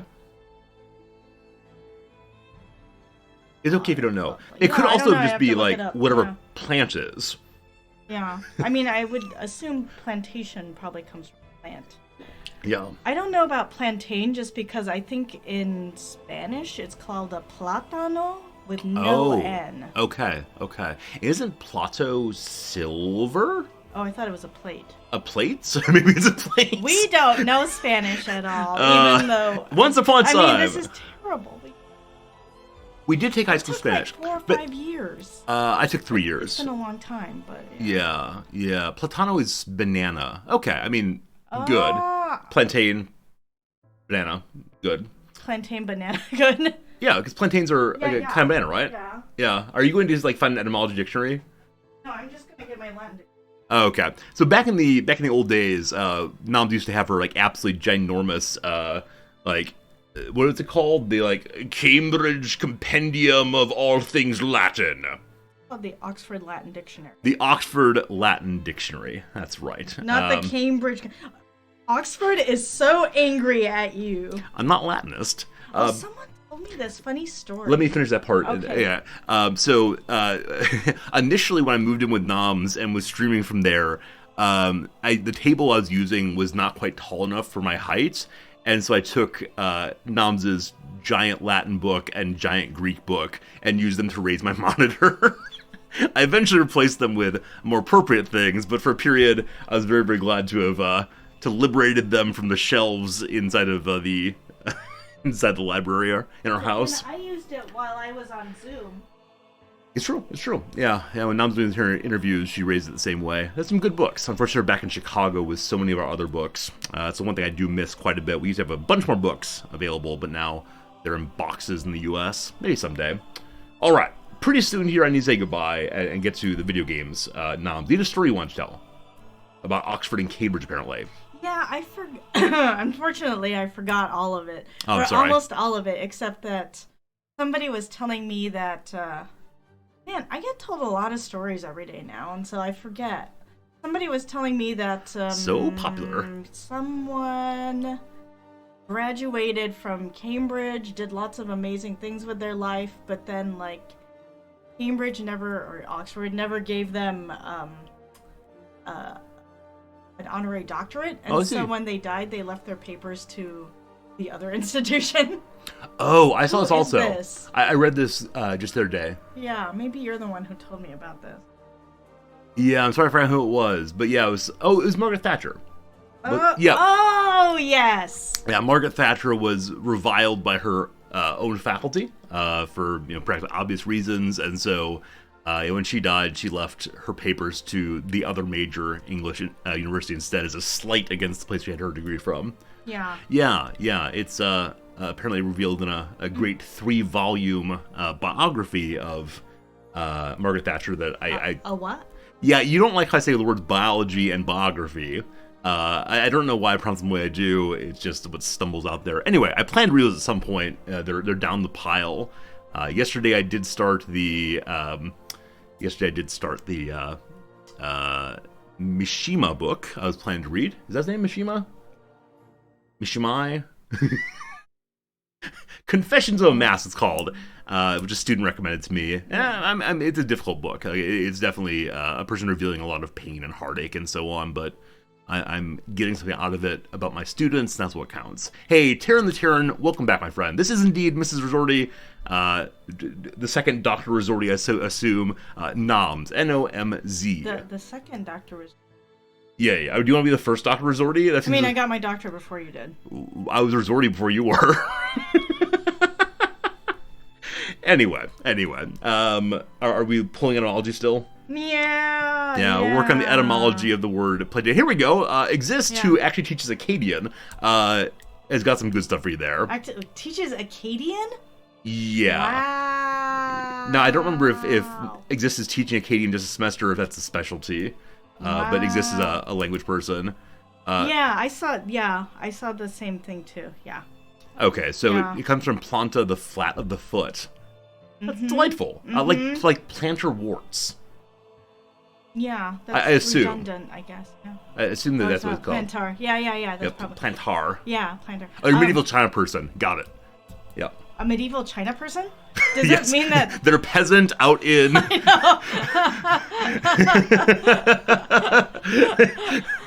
who has somehow found a time machine, and through the wonder of the time machine learns some Akkadian, and then no, they're made of China. Oh. They're a China person. Did what we now call China exist in the Middle Ages? I don't know when it was. Yeah, it probably wasn't called China. Yeah, I think we talked about it before. So I think we learned, or you learned recently, that bone china has actual bone in it. And I think it's called China because it came from China, but I actually don't know that. Hey, Nam, what's the etymology of China? No, we can stop that. We can stop that. This is like, that's what happens every time I go to like a party that has people from other disciplines at it. I get asked etymology or mythology questions. I learned a new term yesterday, and they're called, what is it? Is it bilingual redundant terms or something? Bilingual redundant terms. Is this like cognates that overemphasize the same term, or? Wait, not pleonasm. It's not bilingual redundant terms. It's called something like that. So it's like La Brea tar pits. Oh, interesting. Where the thing is it's redundant, but it's redundant in different languages. Yeah, England has one of these. I think England, maybe Scotland. I'm so sorry to all my viewers from that area. And it's a hill that is named Hill in, I think, 4 different languages. Yeah, because exactly. every people that showed up. Bilingual tautological expressions. Okay, yeah. Torpenhow Hill, thank you indeed. Yeah, there's some hill that is called Hill, because everyone who showed up asked what's that thing called, and was given the word for hill, and then added their word for hill as that. Yeah. So bilingual tautological. Bilingual tautological expression. Excellent. Apparently, they're very common in Yiddish. Oh, really? Yeah. Is that to say that people who did not... This is just reading off the Wikipedia site. That's great. Is that from Yiddish not being understood, and so people assuming Yiddish terms were names, or is it instead that Yiddish took other people's name words and then affixed their designators onto it? Yeah, it doesn't say. Okay, interesting. Yeah, super interesting. I know very little about Yiddish at all, except for it does show up in the New York Times crossword puzzle regularly. So we're learning very, very short Yiddish words, most of which are incredibly offensive to other people. It's all like, an idiot in Yiddish. A Yiddish term of dismissal. So, I wish I were learning more fun things, but yeah. Yeah, I think it's just because their crossword must be written by old men who have dismissive terms for the young folks. Yeah, I mean, I think this is always the issue with the Times crossword, is its audience is older and is dying off, huh? This is so interesting. River Avon. River Avon, yeah. That's where Shakespeare's from, right? It's a bilingual tautological expression. So Avon means river. In Welsh, apparently. Huh. Also, Sahara Desert. Really? Yeah. The Sahara Desert literally is the desert. Like the La Brea tar pits. This may be the most interesting thing I've learned in quite a while. Like, I don't mean to say our normal conversation is not interesting and fun, but this is something that, I knew this happened, but I didn't realize there were so many of these that happened. That's great. That's great. I wonder, what's the actual process in which it happens? Is it the assumption that one is offering a name instead of a mass term, or a Mount Fuji's one? Is it really? Fujisan? Fujisan? Fujisama? Is mountain? No, I can't imagine that. I don't think so. I hope not. I don't think so. If so, we have to go talk to the Emperor at once and have that modified. Maybe it is, but that'd be very, very sad. No, not Fuji-kun. Fuji's not your buddy. Fuji is the divinity over us all. Fuji's not your little nephew. Yeah. Hey, Cyber Oracle. Thank you for your post over on Discord. It's very good seeing you, my friend. The capital, originally the capital of Kazakhstan, is one also. Huh. So it's like Astana City just means like city, or is Mount Fujiyama? I actually don't know which suffix is used for it. I mean, I've heard Fujisama regularly. Oh, like if you call it Mount Fujiyama, then that's like Mount Fuji Mount. Oh, I see. So Fuji is the name. Got it. So perhaps our Japanese friends call it Fujiyama as opposed to Mount Fuji. That makes sense. Oh, Astana means capital. Cool. Good to know. Ah, I see. What's the country that some guy took over and now like named everything after himself? Oh, I mean, not Kazakhstan, so this is not exactly the same thing, but Alexander the Great left so many Alexandrias in his wake. Yeah, but there's a modern version of that. Oh, modern version. There's okay. one right now that is happening. Yeah, I don't know. North Korea? I mean, there might be a lot of Kim things. I don't know. Kimville. North Kimchiville. Kimchi is so disgusting. Oh, I love it. I know. They make kimchi. You can get pink kimchi, like savory pancakes. So good. Yeah. Let's go over to what is it? Ogikubo. What do you want to get in Ogikubo? That's little Koreatown. It is. All right. We can get a block of cheese that has been dipped in batter and covered with and rolled in fries. And then sugar also on top of it. And then like sprinkled with sugar. And then you put ketchup and mustard on top of it. Yeah, before we moved to Japan, we watched a whole bunch of what's the craziest best food in Japan videos. And it was this very enthusiastic man named Paolo from Tokyo. And it was super interesting and super fun. And then we went and tried these food, and it tasted like American carnival food. It was just really, really greasy. And the cheese inside was like, what's the word for it? Like gummy, plasticky? Plasticky. It was just not anything especially great. I'm glad we had it the one time, so we can say we've done that. But it is it's street food, right? Street food and carnival food is kind of. Yeah, but there's so many other street foods here that are like really, really tasty and amazing. Yeah. Like the yakimo, like the truck that drives on the street and says, "Here, buy a sweet potato." And it's not like a special dish. No, it is a sweet potato, and you eat it with your hand. Hey, do you still call your students sweet potato? Yeah. Okay. On the very first day of class, I told the students, or I asked the students to just think about, like, if you had one day left to live, what would you do? And they got some, like, interesting ideas about family and what mattered to them, etc. And one guy said, I would go eat sweet potatoes. Again, like, the first thing he said to me in the class. And so I offhandedly refer to him as Sweet Potato from time to time. But he doesn't have a name, and I know his name. At this point in the semester, I know all my students' names. Which is an improvement over last semester. Well, because now they're not wearing their masks. As I said before, I have a very, very hard time, especially with young Japanese women who style their hair in the exact same way and wear very, very similar makeup, and I can only see from here to here on them. I need the distinguishable feature of the lower face. And so now they're not wearing masks, I actually recognize these things. But they must use, like, different pens or, like, pen cases or something. Yeah, these are the inessential things about people. Well, I mean, it's a way to recognize them, right? Yeah, I guess in the same way I call sweet potato, I could say, like, hey there, pink pen case. But no, the problem is, what I usually do is they submit their papers online, and that's hard for me. I like them when they like hand it to me directly. When I'm grading online, I usually pull up their photos in the student directory and look and see, okay, name, photo, this is this person, fine. But if I don't see any of their face other than that part, I don't see enough permanent features, because many of them like had their hair specially styled for the first day of school, and so their picture in the directory does not match their current appearance. Yes. Or their picture is like, I'm a very nice person, I'm graduating from high school. And then what you see is like, hello, I'm a second year, I've dyed my hair. This does happen also, yeah. Now that I'm away from home. Yeah, I mean, on the face blind thing, or the question of that, like, there is great evidence that if you do not grow up with people of certain ethnicities, it is incredibly hard for you to distinguish what would be obviously substantially different people in their own cultures, which makes me wonder sometimes, like, do my students know who I am? Or is it just, one more large white man? I don't know. That tall guy. Yeah. And so I do feel very bad, but I'm getting better at it. And again, especially with the lower half of the face, I can easily tell students apart now. So a student has confused me with another one of our colleagues, but yesterday I saw her from a distance on Zoom, and I thought it was me. Like, I saw it kind of in the periphery, and I thought it was me, and so I thought, oh, okay, I see how people get us confused. Yeah, we're probably of similar height.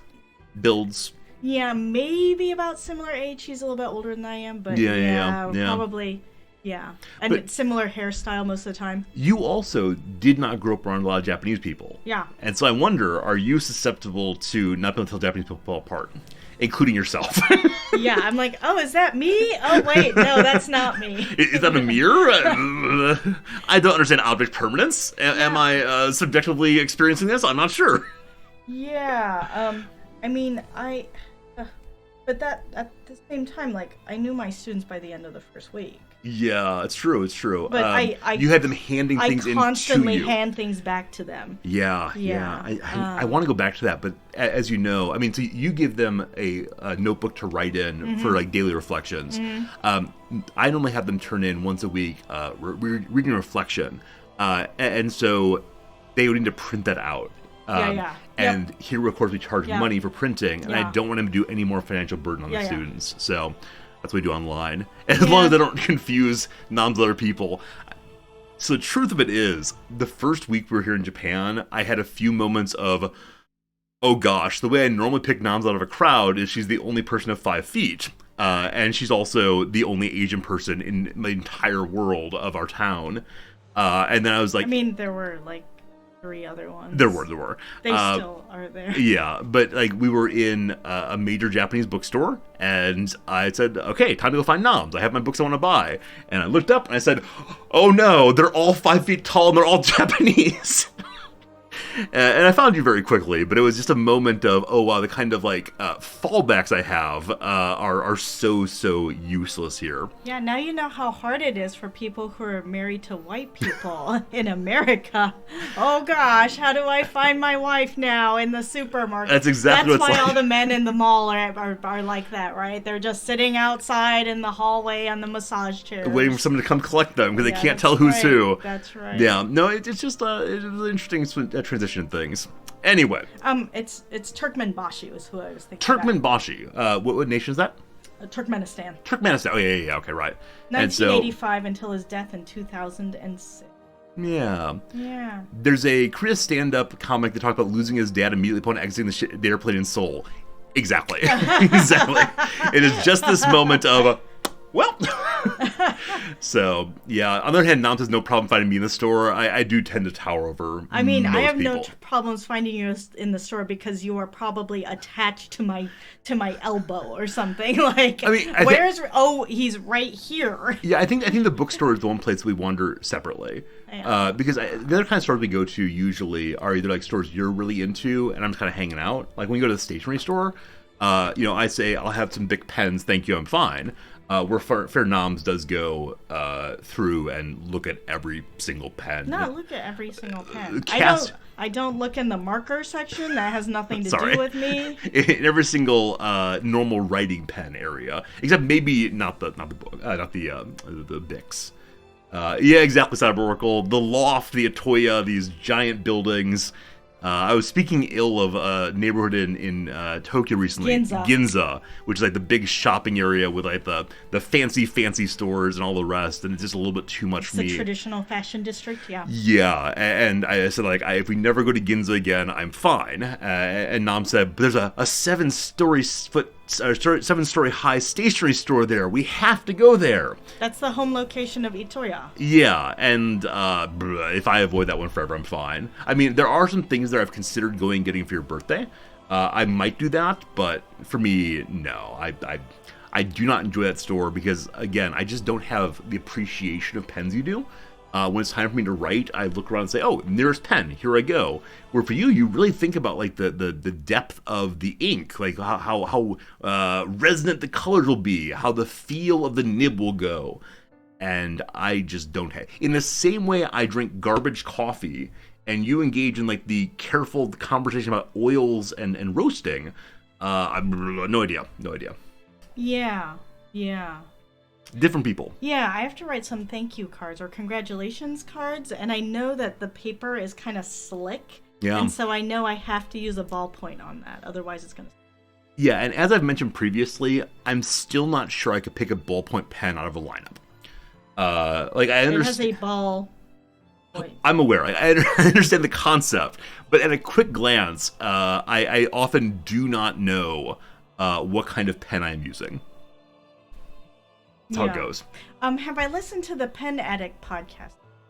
Maybe. I may have listened to it once. I should listen to it. I did listen to the one about, there were these two guys who live in Tokyo who used to talk about pens. I listened to that for a while. Yeah. But I think they're too high class for me. They talk about really, really high class pens, like $300 plus. $300 is the cheap end, I bet, for what. Yeah. Well, and then one grinds his own nibs.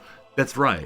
Yeah, we definitely when we were at Atoya, we saw one that was multiple tens of thousands of dollars. Oh, sure. Yeah. Like I'm low class cheap.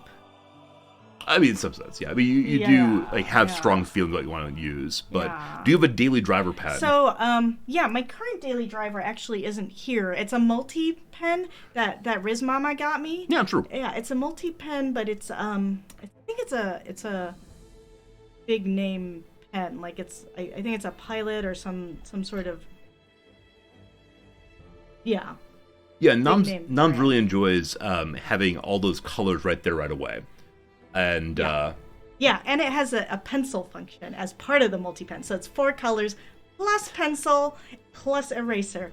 But the other pen that I really, really like is the G5. Yeah, G5 rollerball. Yeah. Which are hard to get here. I have not seen any. Yeah. I have a whole stash of them. Nam's gonna bring pens over now. I thought we were about to say, hey, it's time for gaming, but no, it is time for Nam's pen show. I'm sorry, the V5. This is that I love those pens. I love those. Yeah. You have to pretend like you're on Absolutely YouTube. Right. I love Precise those. V5. But they can be hard to get here. I have not seen them. So So they're from the Pilot Corporation of Jacksonville, Florida. Made in Japan, though. But Pilots are Japanese. Yeah. But are they? Okay. Yeah. Pilots make some really good like solid pens. They make an entry-level fountain pen that's like really nice actually for an entry-level disposable. They're definitely Pilot pens in Japan. It's just not the G5. Yeah, I've not seen those. Yeah, I wonder if it's a similar like differently branded but same pen. Yeah, I wonder if Japanese people are like, oh yeah, I remember this from the 80s. yeah. Well, it was pretty good. It was pretty good for what it was. I mean, it does say it's the #1 selling roller in America. Yeah. The inferior American pens they sent to us. I mean, it is kind of a thicker point for Japan. Okay. Yeah, because I think a lot of people use .3. I think most people use either 0.3 or 0.4 as their regular. Because kanji are so fiddly. Yeah. And if you have thick, Yeah. thick writing, there's definitely an Yeah. area of, that's rough. Gear Druid said that he's been turning his own pens on a lathe. That's awesome. Yeah. Yeah, I know nothing about woodworking, but the times that Gear Druid has posted like woodworking pictures on Discord are so cool. I think a few years back it was like a cabinet set maybe, or a chessboard. There were a couple of really cool things. And I know nothing about this at all. We couldn't learn that here, unfortunately, because we have no space. Yeah, back in Nebraska, we had some friends that did woodworking. Yeah, we had one neighbor who would, drive hours and hours away because he knew there was like some special walnut, and he wanted the special walnut. So yeah, but he's been making. I saw on Facebook that he's been making. What's the fancy word? What's the fancy word for cheese and salami? Charcuterie. Yeah, he's been making charcuterie boards. Cool. So that's pretty cool. For signatures, I actually use like a bold. I use like a thick fountain pen for signatures. I used to use one that had it was black, but then it had gold glitter in it, so that that way people would know that I actually signed it, because it wasn't like big glitter. It was just, it turned into a sheen, so that if you turned it at the right angle, you would see that there was a sheen. So you know, it was just like printed with black ink. Yeah, it's not a copy. It's not a copy. It's not a stamp, because it had my signature ink. That's great. That's great. There's a great... I like that you call it your signature ink. That's a nice ambiguous or amphibolous term. That's great. Absolutely. Absolutely. There's this beautiful... Here come more pens. No. There's this beautiful ink that it's a shimmery ink, so I can't use it very much. And you can't really see it, but it's beautiful because it's greenish, but and it's actually... Oh, wait, it's a green screen. Oh, this will never appear. I can turn off the green screen to show it. No, it's fine. Because you can't really... It looks green, but actually if you look at the base, there's actually glitter all along the base. Yeah. So you actually have to shake it up. But it looks green, but then it has like red and gold and all these other colors in it. It's amazing. But you have to have the right pen. Otherwise it won't lay down. Yeah. This is a special ink that have you used it at all yet? Yeah. I've used it, but I have to use it in a pretty... in a pen that has a pretty wide or thick nib. Otherwise, the glitter won't go through. The shine won't go through. Yeah. It's called Oh boy. Oh boy. The greenness. Okay. YouTuber, I'm not. Can you put a shade over it? There we go. So it's J. Robin. It is a French ink that is being sold in Japan. Oh no, I bought this in the States. But it says it's made in France. And then isn't that Japanese characters, or is that just like squiggles? I think it's 1670. Oh, it's 1670. The one is actually a European one. I see. Yeah. Right, the one? I saw it as being hiragana that was stylized, and so I couldn't read it. Yeah, so J. Urbin, so Herbin, and it's the 1670. It's the 1670 collection, and this one is called Emerald of Chivor. Emerald of Chivor. Yeah, that's... My goodness. If you look up pictures of it on the internet, it's so pretty. It's so pretty. Charlie, you're still here making conversation about pens and enjoying it. I'm glad. Yeah. It's so pretty. It is definitely a topic. I wish I had a photo of it for you, but it's so I know nothing about. But yeah, I mean, you could definitely, do a whole stream all about pens if you want to. Yeah, let's look at my toys, friends. Let's look at my toys. Yeah, I think you had to get rid of some pens when we moved here, right? Yeah, but most of them were disposables, and they're like American style, so they were thick or... The kind of thing I would use. Yeah. You feel used to the pencil user. I actually write my lectures in pencil, yeah. Pencils are fabulous. Oh, that's right. Noms likes pencils a lot, too. She actually gave me a very nice box of gifts, pencils that were apparently used by Hemingway, kind of thing. And we're getting some pencils now. And I haven't used any of them because they're too good for me. Yeah, So Noms brought over her special pencil box. What I moved for Noms' work. Yeah. All right, so... These were... Just, show them all? All right, so here are some pencils These are all Blackwings, as they're called, right? Blackwing brand pencils. And the interesting thing is they have like a flared ending. Yeah, and the erasers are replaceable. Yeah, you can pull the erasers off if you want to do another one. Yeah, and so Blackwing pencils you like a lot. There are so many colors and styles. One thing I've noticed here, and I don't know if it's just Japan or if it's in pen and pencil culture in general, is there are special editions put out every single year. I feel like there's special editions of everything in Japan. Yeah, and so I often wonder, do people have this like desire to catch them all, collect them all? And that's horrible if so. Like I don't want to besmirch people like their interests and their collectibles, but if the only thing different is like this pen is now slightly flecked in silver, buy the new one or you're left out. It is a little bit like Pokemon, for sure. Yeah, I mean, a colleague of ours used to say that that Japan is like full of otaku. Oh, it's yeah, just yeah. Everyone's an otaku of something different. Yeah. Yeah, the thing about the Blackwings is that the original, the company that used to make it when Hemingway would use it, went out of business. Yep. And then another company has since bought it and tried to reproduce them. So some people say, oh, they're not as good. So that's just a thing. Insofar as their collectibles, we could definitely like try to collect them and hold on to them, and then like 50 years from now, sell them for the big bucks. Did you get your 1973 Blackwing pen? I mean, they have a subscription service. They have a membership like subscription service where they will. I mean, it's one of these things now where like now that it's cool and hipster, like they are marketing it, right? So every quarter you can get your like 4 special Blackwing pens or pencils that are like the special editions for that quarter, and I think you can get like they give you 2 of each maybe, so that you can use one and then you can keep one in your special collector's case. Yeah, Kane CD, thank you so much for the radio host. I appreciate it. Playing Contraband Police, awesome. I appreciate it. I don't use chalk. Good to have you here for sure. I don't know anything about Hagoromo chalk. Yeah, I mean, you're absolutely right, you're a druid. DLCs and collectible pens not quite are basically the same thing, just in different realms. With that said, I think that as always, things that are advertised as collectibles are not really collectibles. It has to be something that no one else thought about holding on to for it to have a substantial value. Now, it can be collectibles in the terms of like just have your 50 quarter coin set and put it in and look, I got Wyoming now. And that's great fun. But if you're holding on to them to sell them, then if they're selling it as collectibles, not worth doing for sure. I mean, I will say, like, the Blackwings, I think they only make them, like, they only print those once. Oh.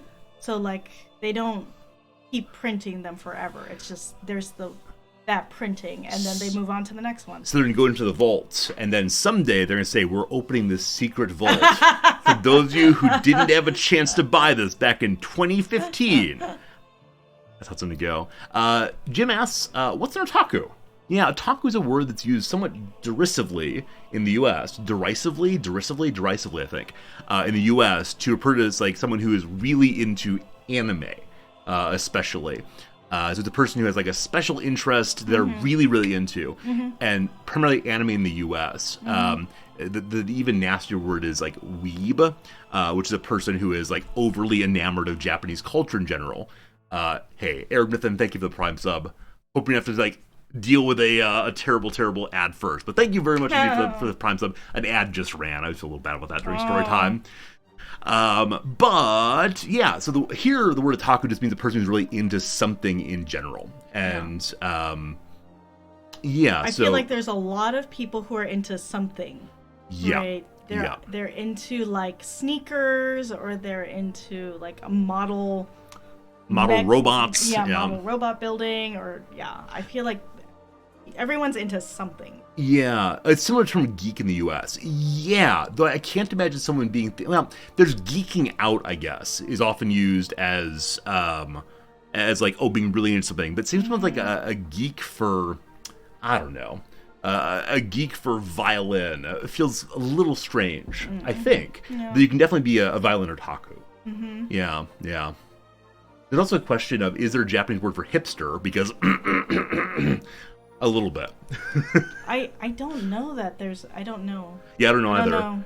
Yeah, I don't know if Japan has had. I mean, I know some hipsters who are big in Japan, so I could ask them. That is true. We know some hipsters who are on the Japanese TV regularly and are like the token American guy.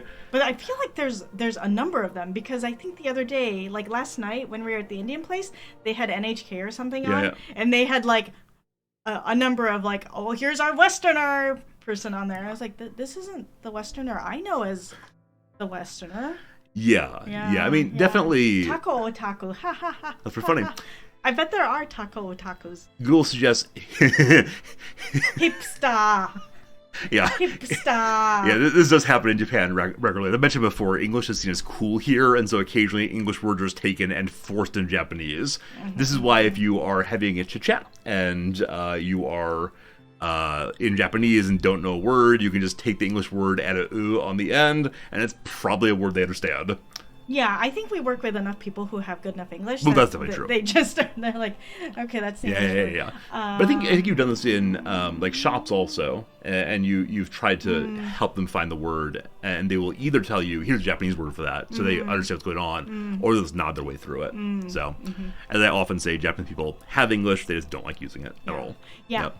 I've been so pleased at how many more tacos there are here than initially advertised.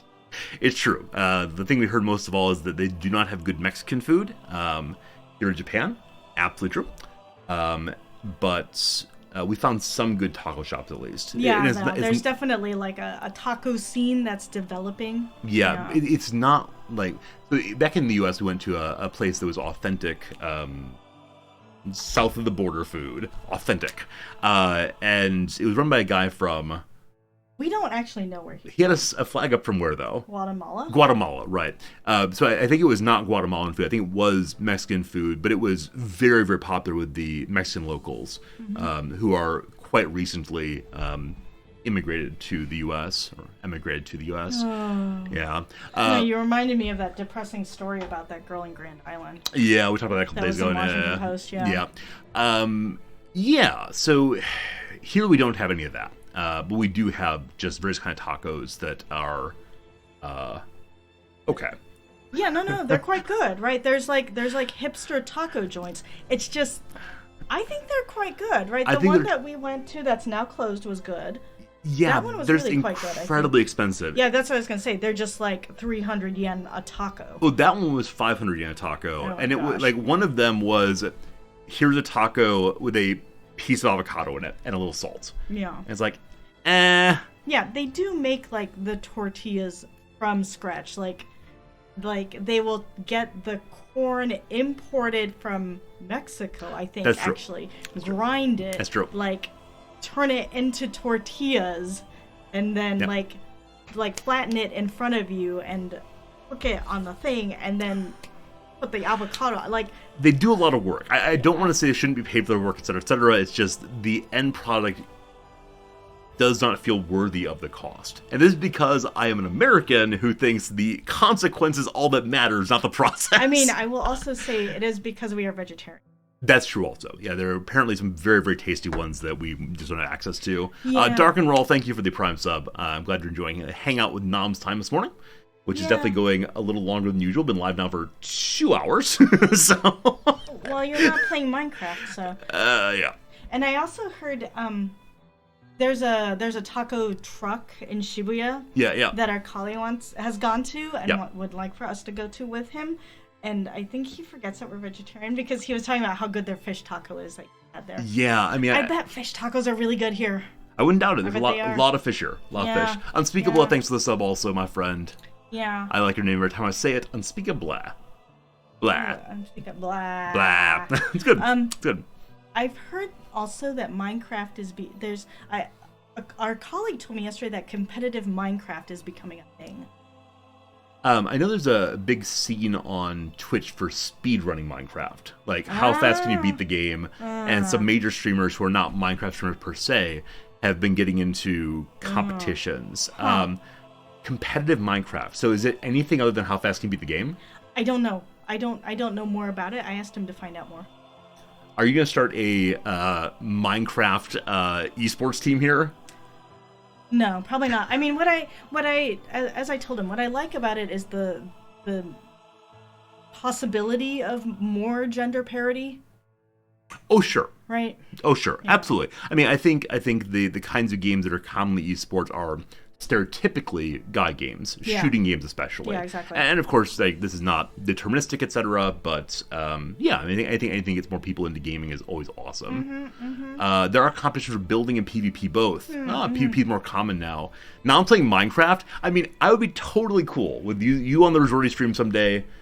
You are in the driver's seat. I will even clean the keyboard for this. And you can play Minecraft. Can I just bring my own keyboard? You can, did your keyboard plug in, or isn't it USB, like, Bluetooth beep boop? Yeah. Yeah, I don't have Maybe I'll go buy Bluetooth. a fancy keyboard.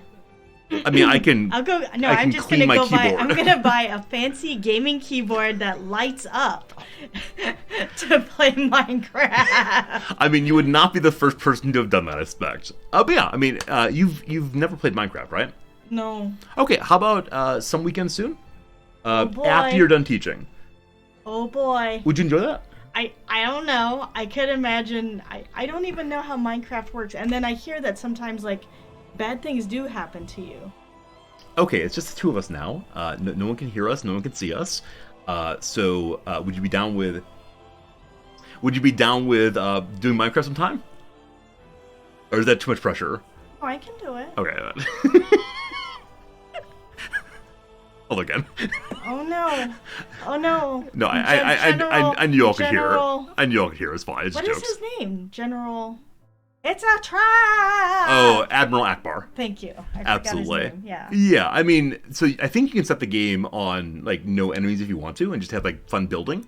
Because the enemies are kind of gross looking, aren't They are, and definitely, yeah, definitely they're like skeletons and monsters explode and destroy things. That said, if you want to, you can, like, make it so it's always daytime, I believe. You can also, like I said, set it with no enemies. I think there are, like, some skin packs where you can make the enemies look very different. So if you want to be, like, attacked by Thomas the Tank Engine, you can do that instead. No, that's terrible. That's a terrible nightmare. It's like, what have I done to be to anger Thomas the Tank Engine? I mean, I believe the initial meme was in Skyrim.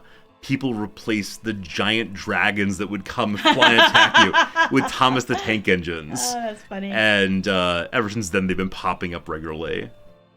We can also set up so that you never die. No, that's not true. If you die, your items stay with you, and you can respawn. Yeah. Where I often play on, like, the hardcore when we die, we're dead, which is just stupid. I don't know why I do this to myself.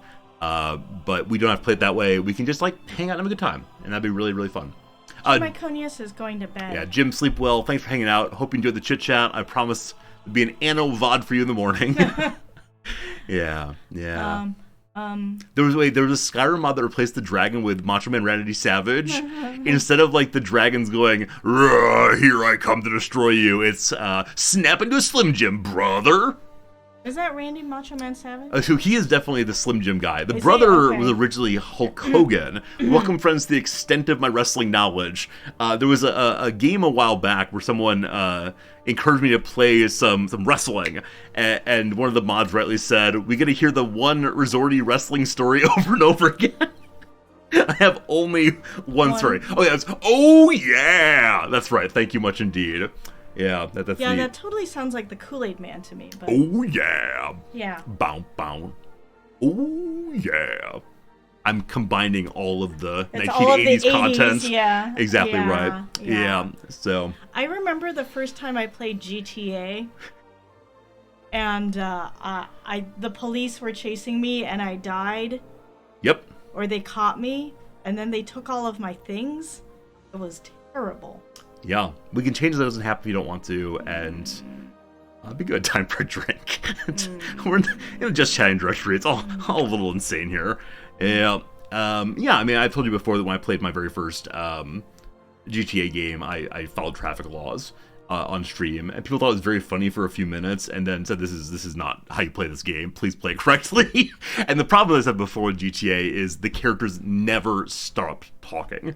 Never, ever stop talking. Yeah. And so, like, the majority of the game, I was, like, sitting here with, like, I would like to commentate soon. I'm driving my little car. That's an interesting story, friend. But And then the radio's like, bzzz, and now here's another. oh yeah, and your character gets phone calls like, "Hey, I'm your cousin. Let's go bowling." And oh, the police are out there in force today. You should really go. Like, I understand it. It's a single player game, so if you're playing it by yourself, it's awesome. You feel like you're part of this community of people.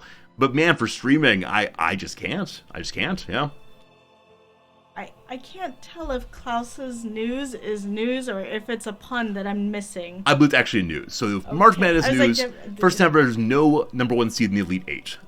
Did Princeton win their game? I'm rooting for Princeton for. Why are you rooting for Princeton? They have everything. I mean, this year they actually do. They have. I read in a New York Times article this morning about how they picked up some guy from an elite English like boarding academy who apparently came to basketball late, but definitely has the academics all knocked out. I'm rooting for Princeton because it's the nerds beating the jocks. Not really. I don't actually follow basketball at all, as you know. It's just I like following funny storylines. Yeah, I used to watch March Madness pretty closely. Yeah. You were from an area that was like big into basketball and big into football and big into all sports. Well, also Big Ten. It tends true. to be pretty good at it. And then I lived in North Carolina for a little bit. And they're of course powerhouse. Was your father working at the big school? Yeah, Yeah, UNC. UNC, yeah. Yeah, he Cool. used to work at UNC for a little bit. Yeah, now I'm coming from an academic family. Glasses up. Yeah, I don't know anything about basketball. I'm very bad at it. It's embarrassing when people want to like let's shoot hoops or let's let's play horse. I just say, okay, you're gonna win, just so you know. And they say, oh no, I'm sure you're great. You're tall enough to be great. And no, I just miss over and over and over again. Did you never get like proper instruction on how to shoot? I mean, I don't think you're supposed to like push the ball. I think you're supposed to like go over the top, right? Yeah. Like I don't know. And you put a little spin on A it. little spin on it, a little backspin. I know how to like spin the football. I can spin the football. Yeah, let's just do that with a basketball. I only learned how to throw football in graduate school. Yeah. Yeah, It's really unfortunate. You have large hands, so you would be good at sports. I actually can. Ball sports. I can palm Palm? the basketball. Yes. Yeah, I can definitely do that.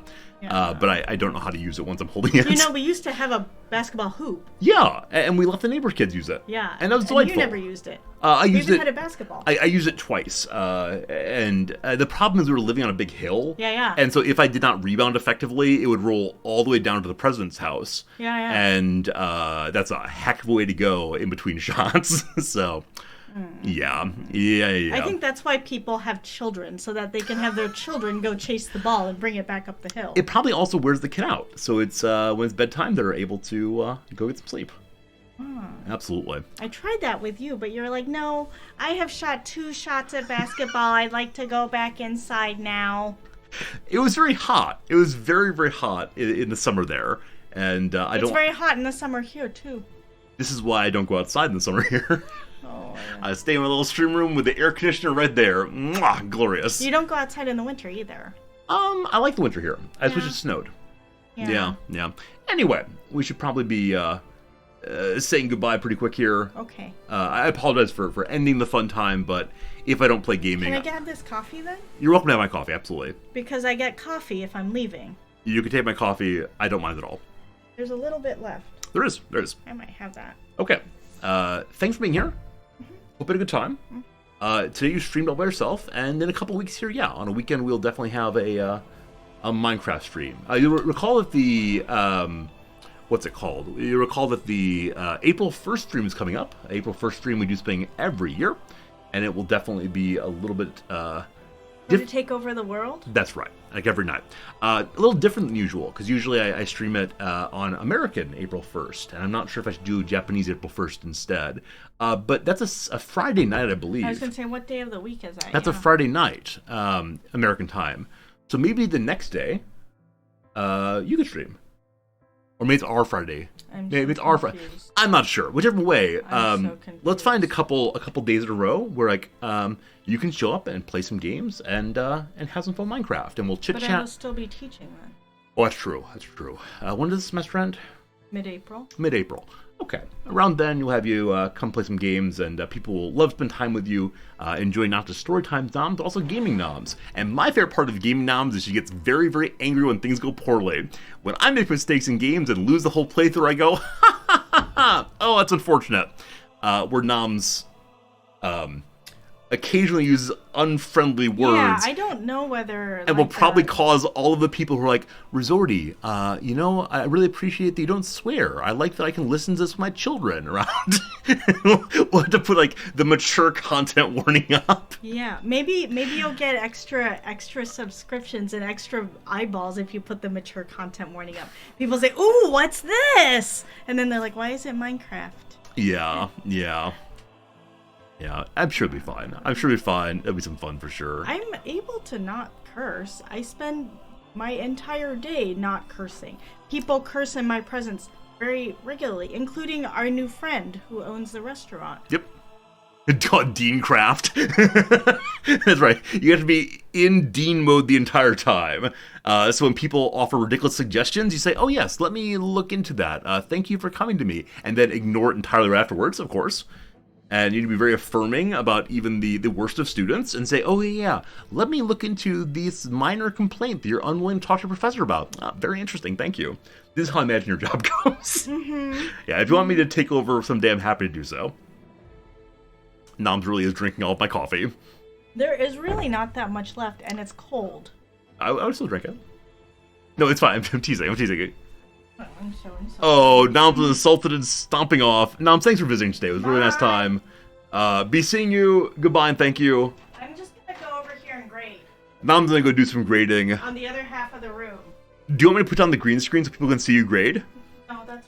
That is weird indeed. Alright, hello friends. It's just you and me now. We're hanging out. We're here together. Thank you for hanging out and enjoying our morning chit-chat time. One of my favorite parts of Saturdays, since Noms is home, is she gets to be part of our stream community also. And we get to have some funny, smiley times for us, two of us, and that makes our relationship better. And better relationship means happier resorty, etc., etc. So, it's probably time for us to pivot now over to the video game portion of the stream. And so we'll do that. Also, as Noms is grading, I wonder if we'll hear her calling out, oh, student, what are you doing? I sure do hope so. Okay, let me change to this one here. Uh-oh, where's the game? This is all therapy? Oh, boy. I don't think so. Huh, is the game not loading? Oh. Let me go and change our directory. There it is, very good. Yeah, I'll change our directory over to Anno 1800. And I believe the drops are no longer available. They may be, but I don't think they are actually. Because I think they initially had more drops coming because it was just time for a console release to bring more people on the Twitch to learn about the game and play on consoles as well as on the PC. And that's now fully released, so no more drops. I hope you got the ones if you play this game. Yeah, also the spring sale is done. The summer spring sale, because I cannot imagine Steam doing anything but a summer sale, unfortunately. We'll see. Have I started grading the exams from yesterday yet? I glanced through them, but I have not marked a single answer yet. There's some exams. There's some exams. The bigger issue, though, is, as I mentioned on stream yesterday, I had 6 students email me before class saying they were ill. 6 sick students asking to take it next week, which feels like not ideal. So this weekend I am writing a whole new exam. And then 4 students just didn't come to class. And one of them has emailed me, and the other 3 haven't. And so I'm not sure if they're people who have decided that they're going to drop the class or perhaps accept the failure, which is unfortunate, because at least 2 of them definitely could have passed the course. So, I don't know. Yeah, out of 50 students, I missed 10 of them, which is a lot. So... luckily here we have a testing center that can do makeup exams, and so they'll be doing that because I just don't want to come in. What's the midterm? It's a little after midterms here, so my class has 3 exams and a paper, and this is the second of 3 exams, and yeah, missing that many students is definitely not ideal. And as I saw that, I really considered saying, we're gonna just not allow people to take late exams because officially the course policy is late work is not accepted. You got to be here, etc. But the idea of marking 10 students at negative 15% of their final score is not great. If you don't mind sharing, what level course is it? Yeah, so right now I'm only teaching a mandatory 100 level course, 200. I think it's often taken by sophomores and higher. It's a required general education course, though, in intellectual heritage, which I don't like that word at all. But I think about it as like engagement with the great books. And so it's mostly on a focus of political and social thought, which is my specialty. Hopefully in the future I'll be teaching an actual political philosophy class. Fingers crossed on that one. So we start with some Plato, do a little bit of Thomas More, spend some time with Ursula K. Le Guin. We do some Martin Luther King Jr., some Mary Wollstonecraft, some Karl Marx, and then we finish out the course with, before that, we also did some Galileo, we also did some John Rawls, and then finish out the course with a book of my choosing, and the book I use is Michael Sandel's The Tyranny of Meritocracy, written a couple years ago by a very, very influential and important political philosopher at Harvard, talking about the ways in which, gosh, we all think we really want a perfect meritocracy, but is there a way in which even perfect meritocracies end up reifying and maintaining problematic social relationships, and not just in terms of like inequality, but also in terms of people who do not get to be counted as winners in society, winners in meritocracy, end up feeling like they actually do not belong in society,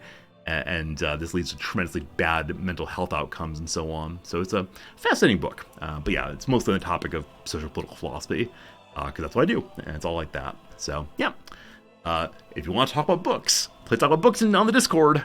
Always a nice time there. Anyway, let me push some buttons so we can begin to push more buttons. Today, as I mentioned, is the last day in which we're doing our playthrough of Anno 1800. Next week we'll be back to Oxygen Not Included, but we will return to Anno before too long. With Oxygen Not Included, we are continuing a save file we've had going for a little bit now.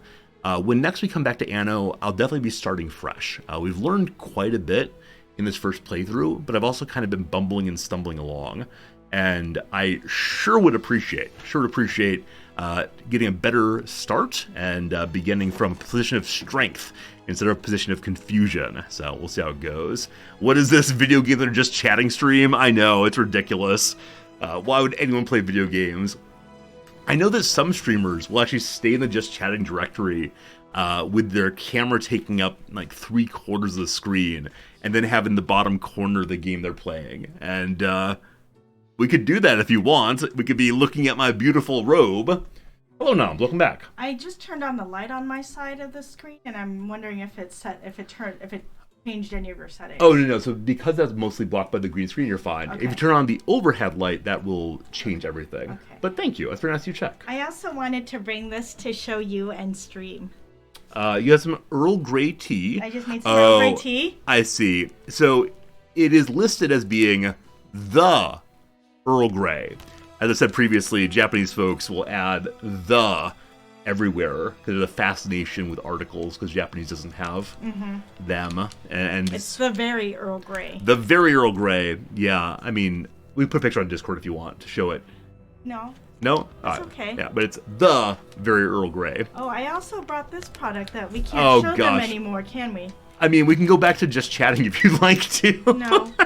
You can't just show it to them? Oh, we can show it. Are you not? You're on tiny camera. Here, yeah, here's the big camera. Hello, friends. Just hold it up. So first of all is the Earl Grey. It's not focusing.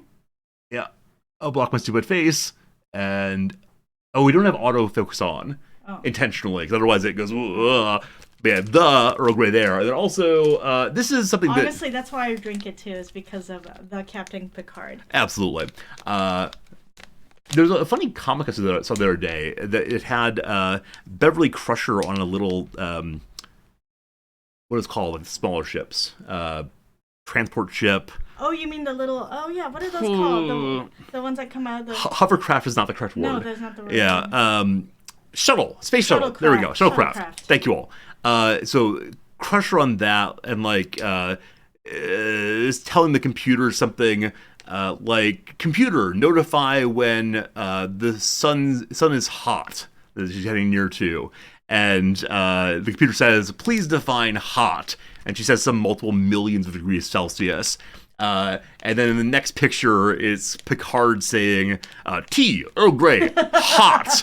And immediately, like, ridiculously hot flames come out of the dispenser. What's it called? I used to know all these words. Yeah. Replicator. There we go. The replicator. Yeah. There you go, team. There you go. It's kind of funny what those words, how ridiculous those words sound now. Wait, Twinings is an American brand? I thought it was UK. You've been deceived. I know, they call themselves Twinings of London, but see, okay, now this is me and my old lady eyeballs. I can't see. By appointment to Her Majesty Queen Elizabeth Queen Elizabeth. Tea and coffee merchants, something Twining and something limited London.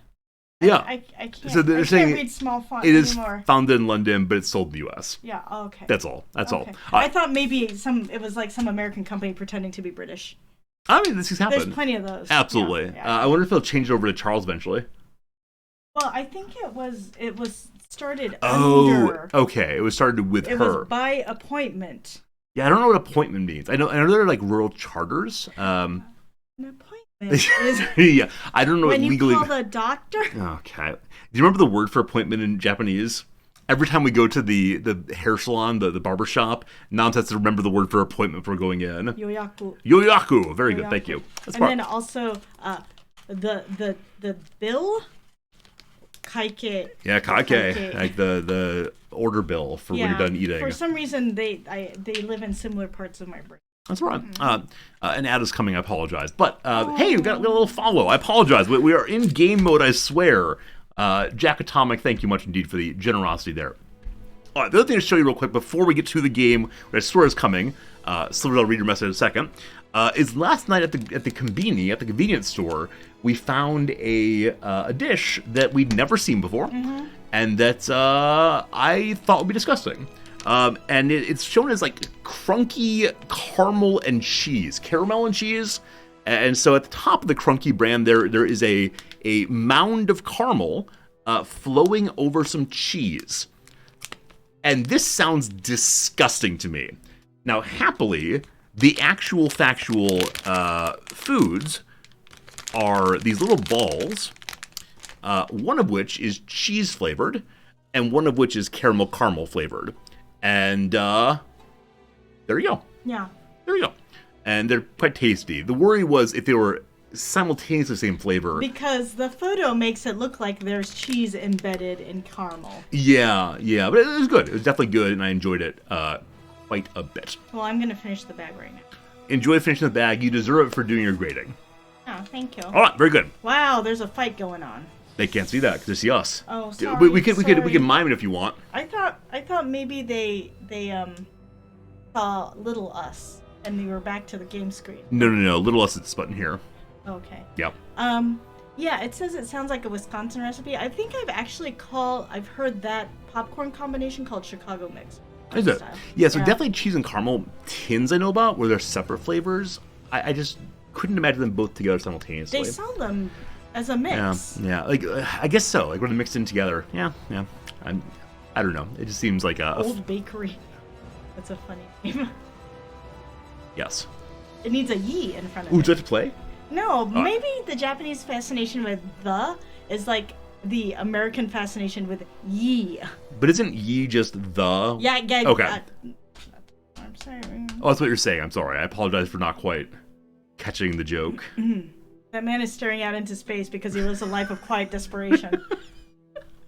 At some point, he will announce, "I'd rather not," and then leave. Yeah. Now, those are flamingos.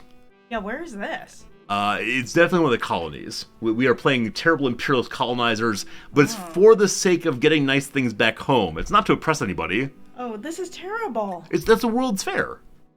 Yeah, look at that elephant. Somebody brought that elephant from somewhere and is oppressing it. Absolutely. Jack Atomic is very kind. You're excited to see some strategy tonight. Yeah, we'll see how that goes. Oh, no. I'm very new to the game, so my strategy is let's click some buttons and hope the best. Okay, good luck.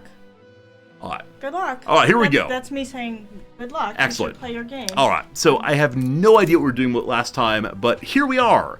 We're actually factually positive on money, which is the best thing I can say, because yesterday we were for a while negative, I think, 2,000 or 3,000. It was an absolute disaster.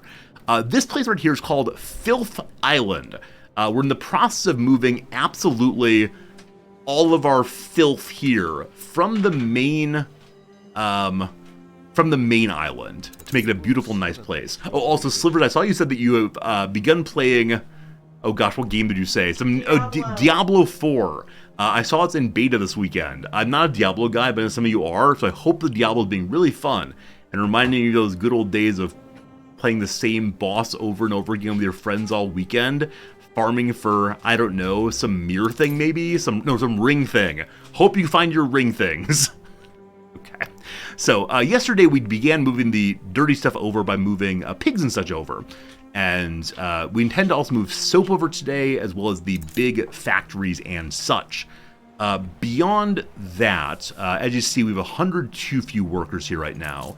And how are the workers doing? They're barely missing sausages.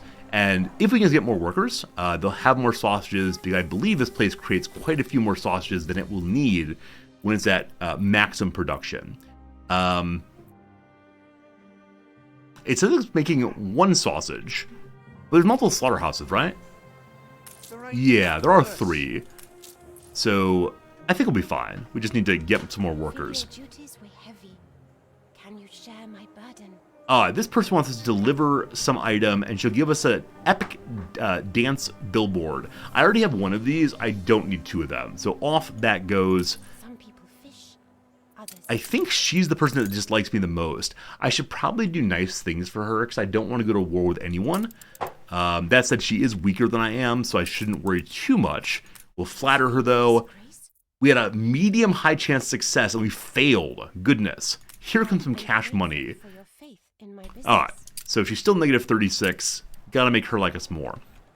But I'm going to upgrade... well, no, I'm not. I was going to say let's go ahead and upgrade additional of these farmer houses. We have just enough farmers. So instead, once again, it is time to expand. Up this way. Make another nice block area. And today I'm going to do a good job at the marketplace. Do a good job of... the same thing I always do. Of dragging and dropping, I swear. So, residences go across here. And we leave a little spot in the middle for parks and such. As we destroy nature, we try to put some back. Gradually. How many of you are excited for Diablo 4? I've got a buddy who has spent so much of his life playing the various Diablos, and I'm sure he is over the moon playing it already. We probably won't be playing on stream, but I definitely understand why someone would like it. Diablo fan, awesome. I know that for a lot of people, Diablo 3 was exciting and then kind of a disappointment. I don't know how long ago that came out. I think so many of us complain about nothing but sequels and remakes. Hopefully it's better than that here in Diablo 4, but I think these, what they called ARPGs, I don't like too terribly much, just because for me on stream at least, it's doing the exact same kind of thing over and over again. Unlike when I play this game, it makes so many houses in a row. We're going to let those fill up gradually, though I see now this is too far from a warehouse. And do I have a warehouse at all yet here? Looking like no. Looking like yes. We can actually remedy this very easily by just connecting these two together. Cool. We'll let it grow for a little bit and then come back. Over to the main island. Hello, friends. The Isle of Riz continues apace, filling up nicely. Yesterday, we just went over the number of artisans we needed to begin a museum. So over here's our lovely campus. We have a university, we have a museum, university, a museum, and a zoo also. And someone reminded me, I don't know who it was, someone reminded me that I have a condor on a boat. And I just need to figure out where that condor is. The condor is currently on the world map somewhere. I was thinking you need a pony Why do I need a pony? on your boat. If I had me upon my pony on my boat, I'd be great like Lyle Lovett. It may be off the boat now. Oh, I actually did catch it, didn't I? Alright, let's go ahead and add one more enclosure to our unfortunately run out of space zoo here. We're going to kick it up this way. Yeah, it's a Lyle Lovett song. Noms is all about relevant lyrics. Not Lyle Lovett? What's this bucket? I'm sure someone in chat knows this song. I thought it was You love an entire one Lyle Lovett album. That's great. I mean, I think the album is a lost form. Noms has strong feelings about this also. It is Lyle Lovett. Haha, I know things. Yeah, I miss him. Yeah, we don't really do albums anymore. Now we just do like singles and then Spotify build your own list instead of the artist forcing onto you. This is the order of my creation. We're gonna go ahead and put our condor in now. There it is. Behold! Behold! Caw-caw! So the condors are actually not enclosed.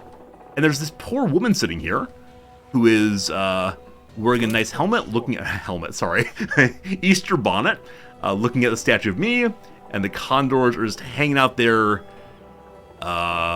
Maybe they're tied down. Maybe they're machines. And maybe we actually don't have live animals here. Now, I'm beginning to think that we should move our birds together. We have condors there and pigeons here. Pigeons, again, surely the best of all animals. I don't know. Hey, Able to Pone, thank you for the kind comment. I'm glad you're here this evening also. Hope you're having a lovely, lovely day. All of you, thanks for being here. Worker shortage on Filth Island. We're getting there soon. Okay, so what I would like to do today is actually factually finally upgrade artisans to engineers. I've heard engineers are really cool. And I don't know what you need to do to have those. So we'll look at an artisan here. We can do it right now. The artisans are delighted. They wish they had a theater in this district. We can absolutely give them a theater. And to do that, I'm going to move this warehouse over this way to a less attractive part of town. And then put the theater right in the middle here as the continuation of this area. Nice is nice. And then, yeah, time for our first ever engineer. Now, as I get our first ever engineer, I recognize we'll suddenly have a new set of needs. So, let me pause on that for just a second. We'll definitely do it today, I swear. Our artisan says they need more rum. So we began to run recently from the New World. I don't know if we have enough, though. New orders, Admiral. This is the Voyager. The Voyager currently runs things down to Filth Island, filling up over there. The rum, we have how much left? Yeah, genuinely 0. We are also making fur coats right now. We just got an order of cloth and rum from the New World. We'll pop over there and see, is rum piling up? If not, should we go and expand how much rum we're making? And from that, probably yes. Okay, so, hello ships. Good and ready. Okay, this is the Renaissance. The Renaissance is here to get all of the rum they have and all the cotton they have. So they're on one end of their trip right now. And as you see, it's not completely full, unfortunately. So we do need to increase rum production and cotton production also. So, hello, Quest here. What you got, my friends? Sun is hot today. I could use a little help. He wants a photograph. He wants to see something in the world. When he was a boy, his father took him sailing every day. The sea mist, the sails in the wind, I miss it all. He can't bring his pa back, but he wants a picture of Bring back the good old times, boss. a clipper. A clipper. I think the Renaissance is a clipper. I think it's on the map right now. Yes. Alright. Oh, this is a nice view. Little island there also. Alright, so standing on the edge here. The ocean ahead of them. Oh boy. Angle, please. Oh, it's perfect. Unfortunately, its escort ship looks like it's chasing it down. Pirates. Does that count as being of a clipper? Or does it need to be only the clipper? You kept your word. Hey!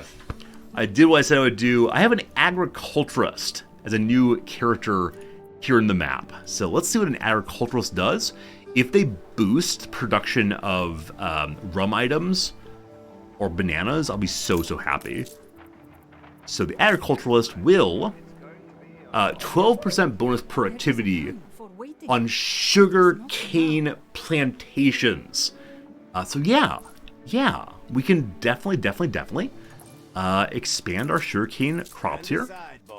Maybe to the point that we could run additional rum production off of fewer of these. So I'm going to set up this whole forest is going to be destroyed for the purposes of additional productivity of sugarcane. So let's make a trade union over here. That's right, we're teaching the natives about trade unionization. Sure that will never blow back and harm us. And how far out does this go, I wonder? So it's affecting both of these. We can add one more down here as well. Excellent. And we need to make sure we have enough workers. At over an hour plus 84, so we're okay, but rum.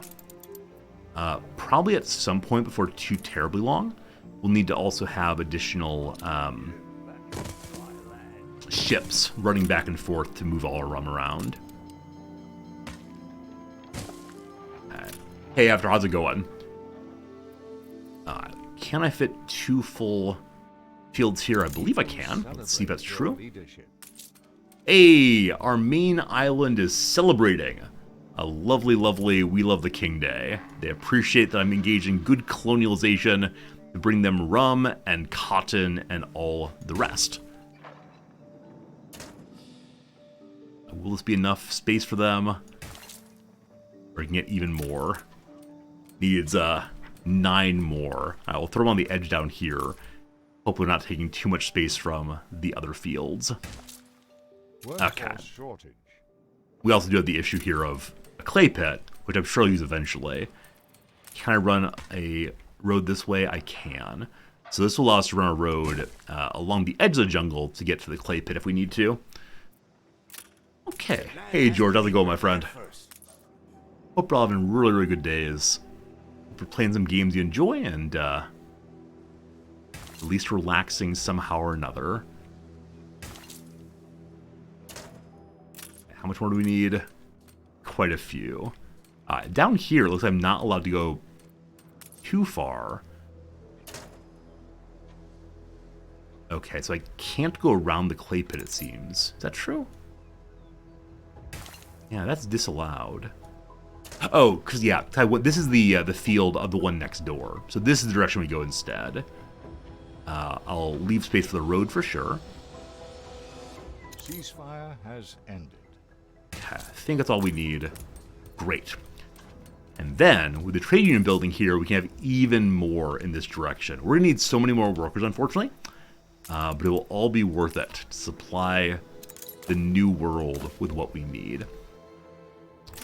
Looks like 4 can fit on this side, maybe even 5 of them. But we need to have more wood first. So our poor little lumberjack hut is no longer out in the forest. It's instead being taken over by the city. So move it out to there. Out there it may need an additional...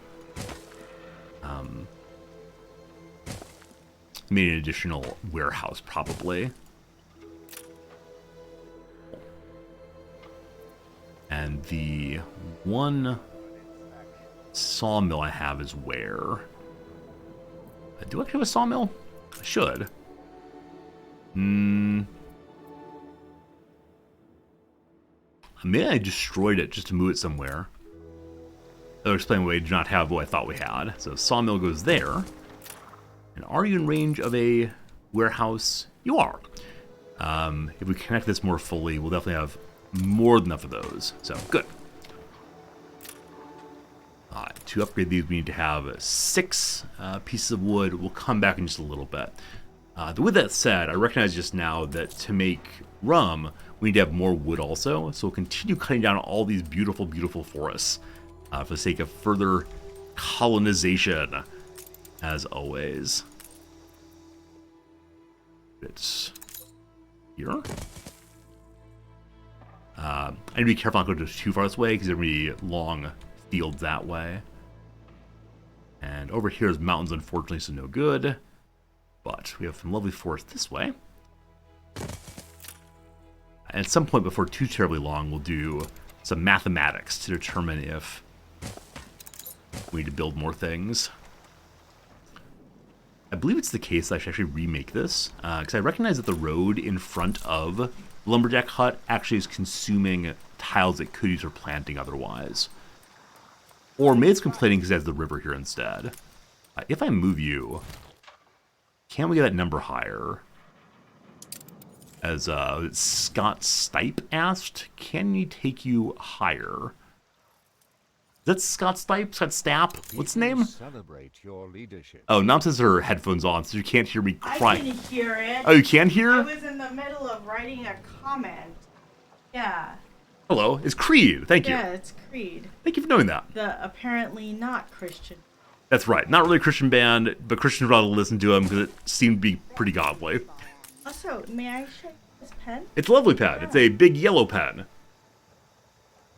And it has a fountain pen nib on it. That's exciting. It's a Lammy. A Lammy pen. This might have been the first. Is this the first Lammy I bought? I don't know. Might be. Might be my oldest Lammy. Lammy sounds to me like the name of a children's character. Lammy? Yeah. What was her name? There's a puppeteer woman, Sherry something? Yeah, with lamb chop. With Lamb Chop. Lamb Chop. Right. I wonder what she's doing these days. Oh, I think I heard something. I don't remember. Hope that includes being alive. I'll be very sad if not. Yeah, I mean, I think that's pronounced Lamy. Lame. Lamy. Lamy. It's Deutsch. Oh, it's Deutsch. It's I assume it was Deutsch. Francais. No, it's Deutsch. Deutsch. Excellent. And lame isn't lame like some kind of fabric? Yeah, it's like shiny. Shiny. Yeah. Remember Mr. Rogers? Mr. Rogers. No. Yeah, of course. Love Mr. Rogers. Really enjoyed reading things written about him after his death, including that great article by a writer in Esquire. That they turned into a movie? Yeah, ultimately turned into a movie. With Tom Hanks? With Tom Hanks, yeah. Every movie has Tom Hanks in it. It's true. I think Netflix or Apple TV or something recommended us 2 movies in a row that we'd never heard of with Tom Hanks. It's true.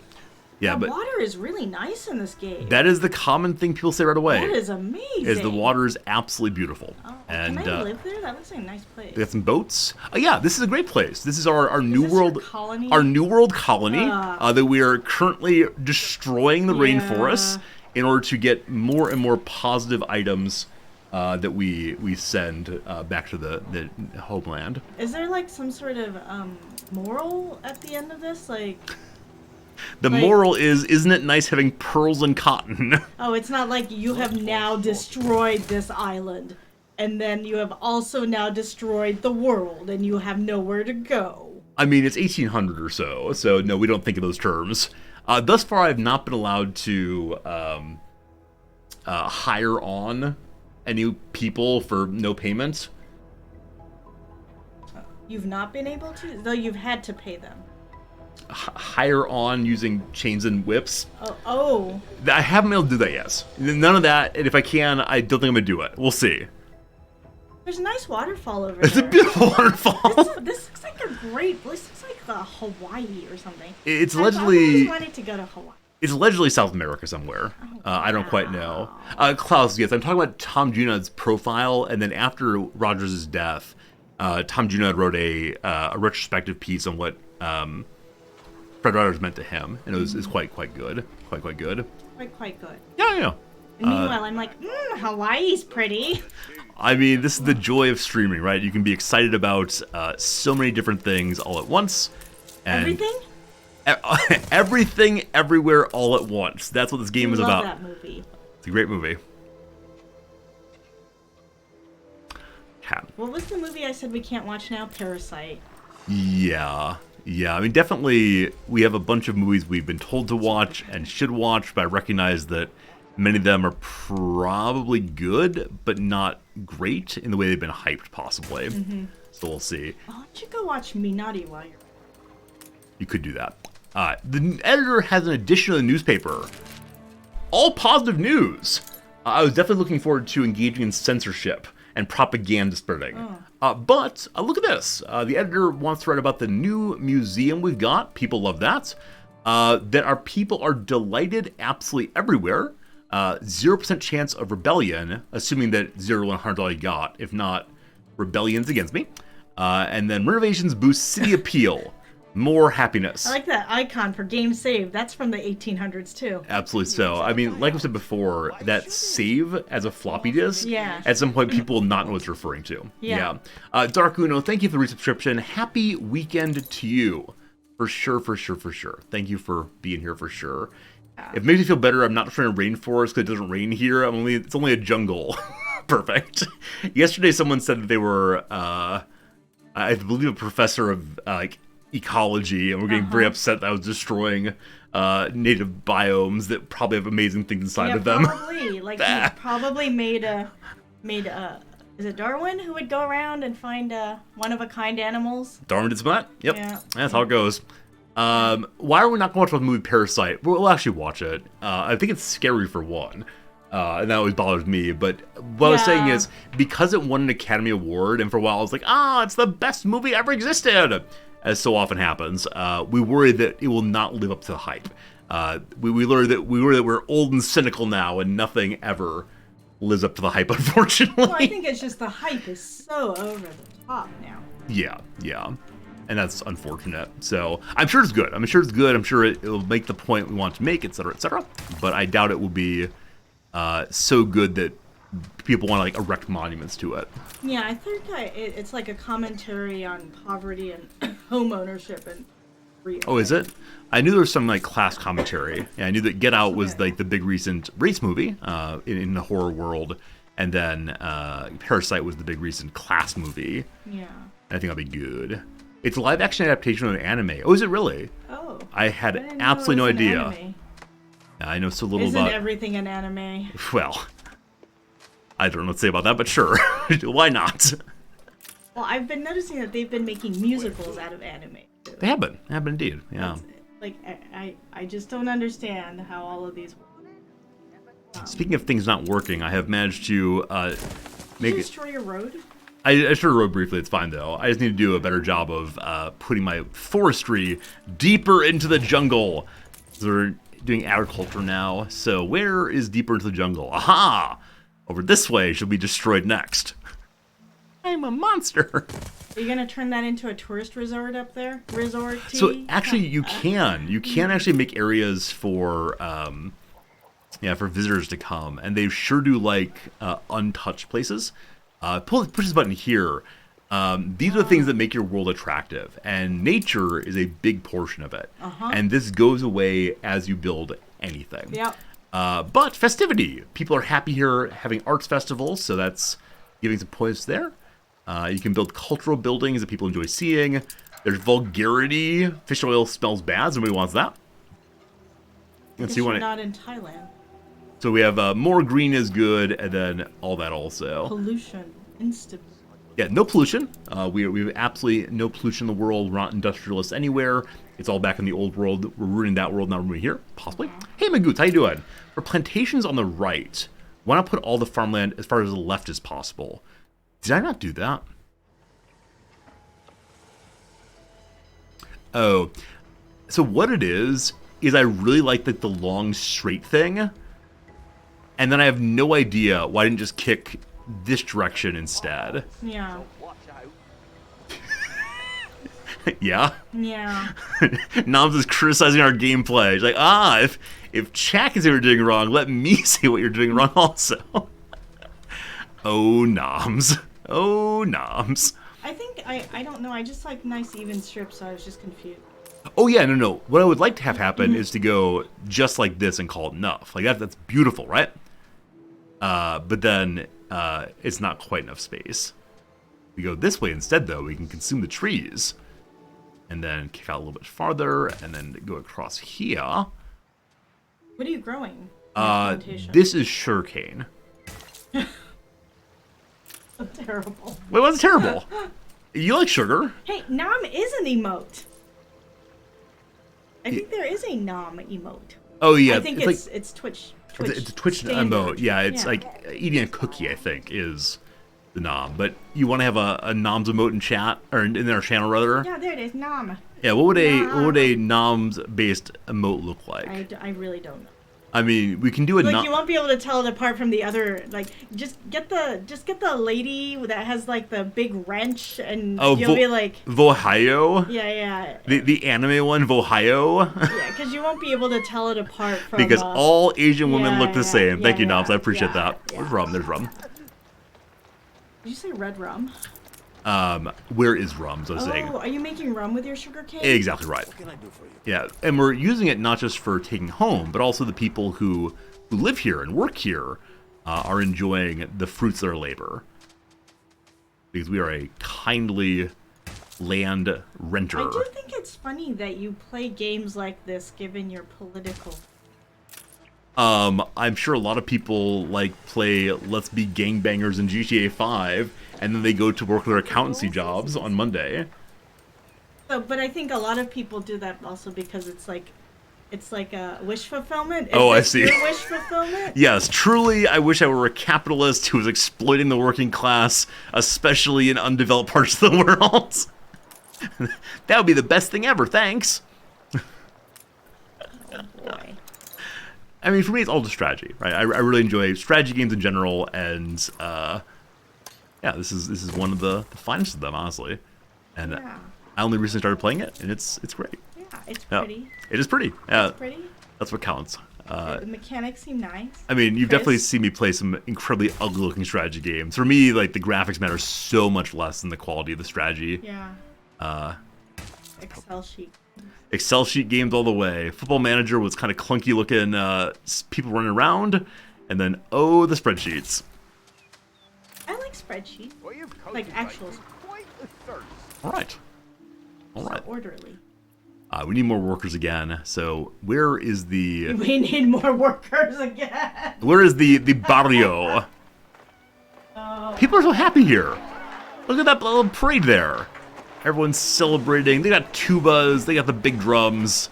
They have 76 trombones. Is that a Harold Hill? There are a few things to bring up to the patron. They also would like to have a church. All right, understandably. Give them a church right in the middle here. Oh, it doesn't quite fit, unfortunately. All right, by the dockside, the first church of the sun and sand. Does Noms excel at spreadsheets? All right, look here, you. Look here, you. Do we have a library yet? We do not have a library, so there'd be no Marians for him to marry, unfortunately. Okay, if we're gonna have another normal neighborhood, it either needs to go in this area here. Oh man, this is totally backed up. And we can't level this up until we have a second tier of worker, which we can make now. Our first ever second tier. It's a strange sentence. Perhaps in a bit we'll do that. First, though, I need to get more workers. And the way to do that, we could move our banana plantations across the river. Let's go and just do exactly that.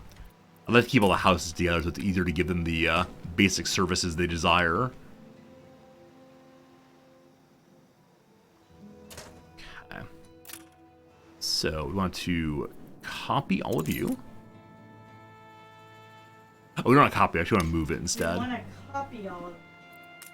We want to relocate across this way. And I know I made a road, didn't I? Wait, did I cancel that road? How did I do that? So the road's going to be right here. I think. I may need to move it again. Yeah, I've lost sight of what I'm trying to do. Can't quite fit there. There I can. Try it again.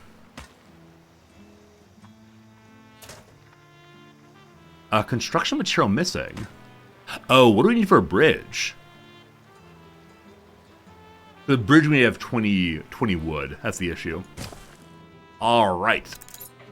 So I probably want to kick up and produce more finished wood. Yeah, we can make up to 12 of standard wood, and we're currently making only 4. So let's switch that over by adding in additional sawmills. Up here for now. Great. Okay. Artisan range that poor warehouse it is. Having moved the one banana farm, this is the correct size across for houses, yes? Okay, shoot. But one there and one, 2, 3, okay. So, bring me my grid. 3 is to there, and then 3 is to there. So no, the road needs to be one south of where the field is currently. Cool. Remember I need wood for the rum also? You're absolutely right. I will surely remember that.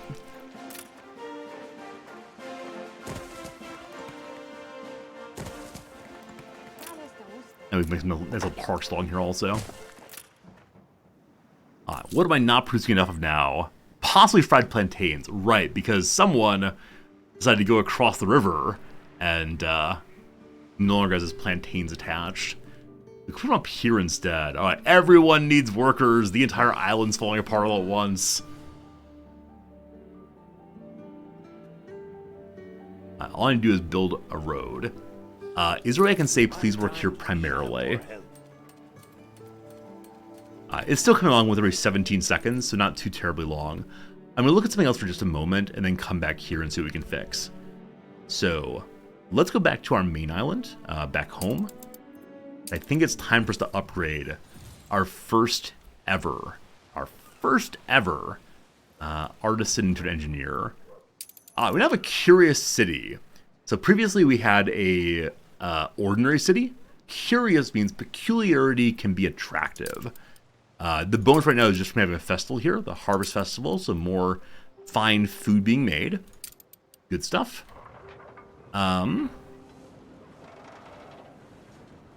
Okay, so here next to the university, our first ever engineer.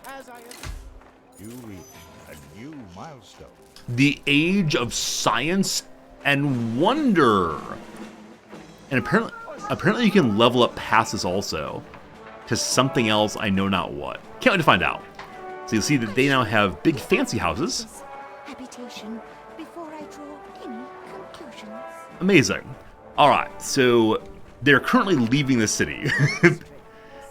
Because they want spectacles. They do not have spectacles. If me and my people should misbehave, remember, there's misbehaving all over. Jean Le Fortin, Jean Le Fortune, is suggesting we should stay away. So in the New World, do we actually know who that person is? Because I haven't really done anything in the New World yet other than take resources. Okay, so yes, Jean Le Fortin. Presumably this is the like ruler of local Haiti. We're at peace right now. I wonder if he'll try to drive us out at some point. Hello, friend. He has a much stronger military than we do. Fortune escaped a life of slavery to become the leader of a fledgling nation on the isle his people call High Mountain. His people cannot hope to grow while the Empire refuses to recognize their independence. With few allies in society, it seems Jean has little choice left but to fight. If this is Haiti, I'm going to feel very, very bad fighting against them. So, hello, friend. Let me give you some money. Best friends? Possibly refuse. Some flattery? What a lovely belt, sir. I pride myself. Oh, that's good. All right. No matter. So, slowly but steadily, we're going to make these people like us. Excited for me. Here's some money for you also. It's not customary to give something in return. Alright, staying on that. Willie is still trade riding, and over here, not so much. Try to sign non-aggression. I'm guessing he will try to drive us out if we're in his territory, but... yeah, 0% chance right now of non-aggression pact. I'm kind of sort of wondering if I should bring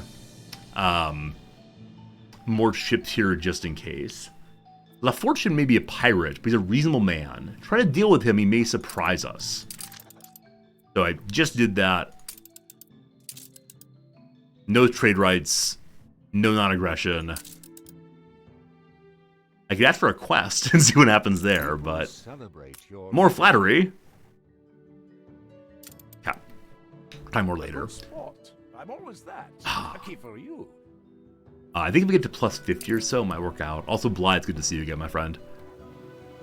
Still waiting for it to arrive. So the raw wood is moving very, very slowly for want of workers. But the workers are rolling in from all sides. We have 45 wood. We can now connect here again. Hello? Ow. I think if the roads are already built, the bridge gets confused on how to get built. So I know we put it here before and it popped up as being visible. Paul Harvey, good night to you also, friend. There it goes. What a lovely bridge that is. Then we want to move this up to the road. We're going to need a warehouse over here. We'll get that in a second. I'll move this one also.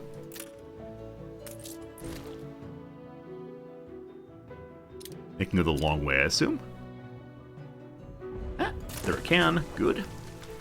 So much wasted space, I'm sure. We can maybe fix it later, though. And we'll throw a warehouse right here. Oh, it almost fits. Right here, then. Cool. So that will give us enough happy workers, because they have food again. They would like a marketplace out this way as well. We can definitely give them that. We no longer need this warehouse. There's no work happening there. So, new markets. Fit right here. That's fine. And now, is everyone happy? People are moving in. They want more churches. So we have one church over here. Yeah, it doesn't reach all the way across the city, of course. If I connect these two, it'll be closer. So is that close enough for now? Nah, kind of sitting there. So along with the marketplace, we'll have a nice little plaza area. Perhaps it includes a church for people to worship at. At which to worship.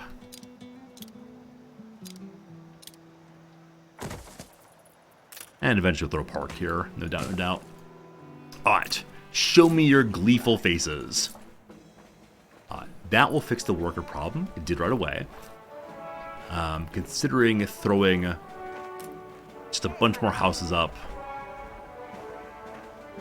I'll go as far as we have the wood, and then check for more wood later. Okay, so You can rely on us. the Renaissance has returned. We spent one total... Is this true? One complete turnaround of the trade working on improving this island. There's no way. We must have done some other things. There's no possible way.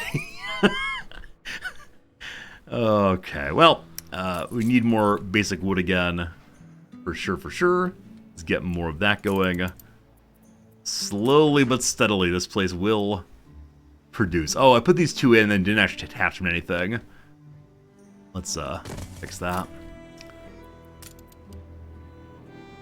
I'll need a warehouse there also.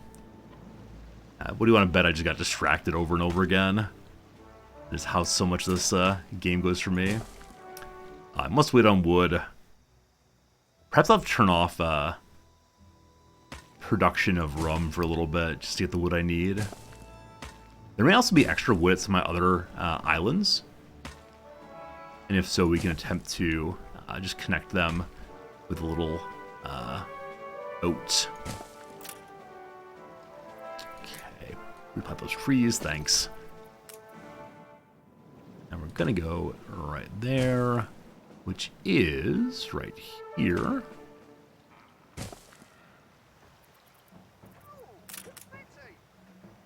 Oh, please destroy this. Thank you. Okay. Put the warehouse ideally down here so it's not taking anyone's wood area. That's residence. Where'd all the wood go on? I don't know. You'll have to ask the bosses. That's surely not me.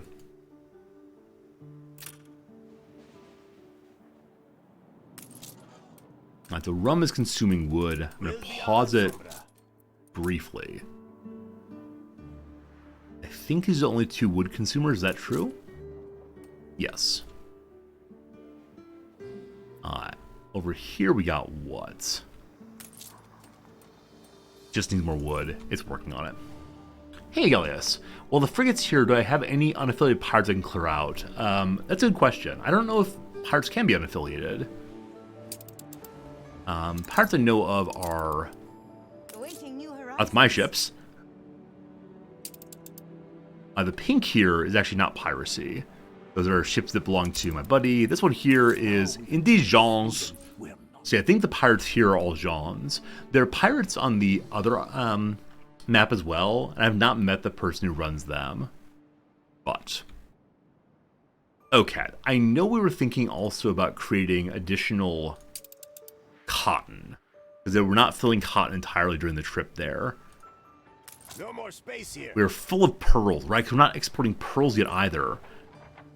There is a trade route that runs between these two islands. It is this one here. So on the way back, I want you to load up with pearls as well. I wonder if engineers will need pearls for their science. Right.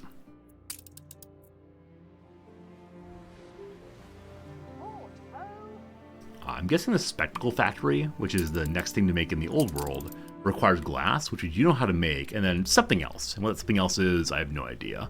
So let's find out.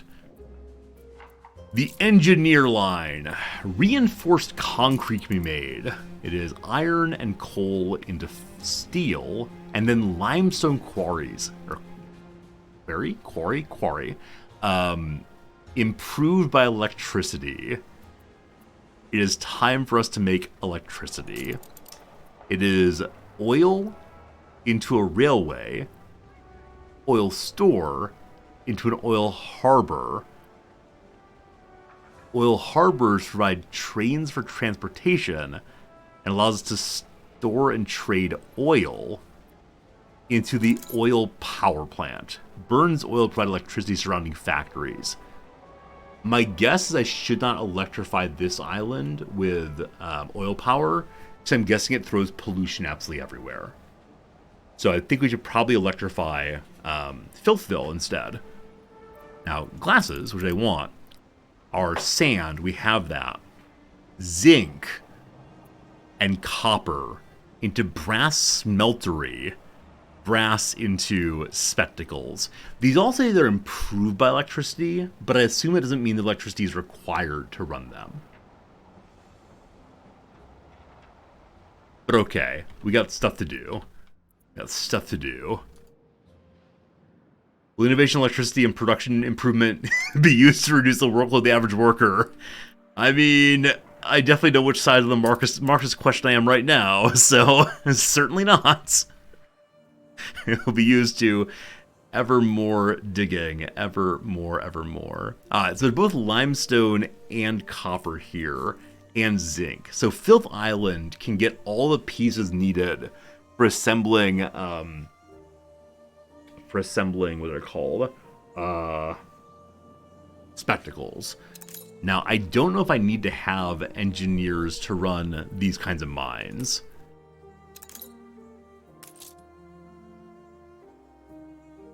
Okay, the zinc mine is just laborers. We have to have concrete for it. Iron is just laborers. Copper is just laborers. Cool. So we need the engineers probably to make the concrete back home. Concrete requires limestone. So where's limestone again? Here. Limestone requires windows. So we don't need to have concrete to make concrete, thank goodness. I need to go find it and buy it somewhere if need be. Alright, so this island needs a little bit of improvement, and it's great to see that our sausages are totally full, which allows us to then support additional laborers. The laborers are actually totally happy with what they got for the time being, so we can go ahead and upgrade additional houses. And we're definitely not going to run out of sausage here. The next big improvement is making soap here also.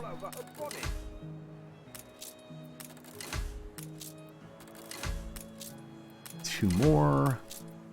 You reached a new milestone. It's a port town too. Great. Good, great. Hey, Agris, how you doing? It's on this island. We're producing no wood, but we are consuming wood. Really? How do?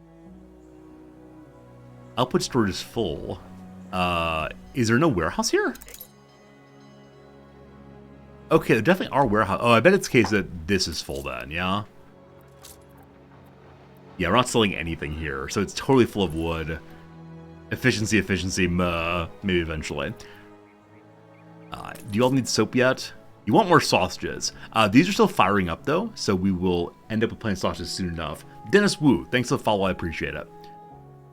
There's a one-to-one relationship between pig farms and slaughterhouses. Earlier I was saying I just needed 3 of these for now, and then we'd move on to making soap.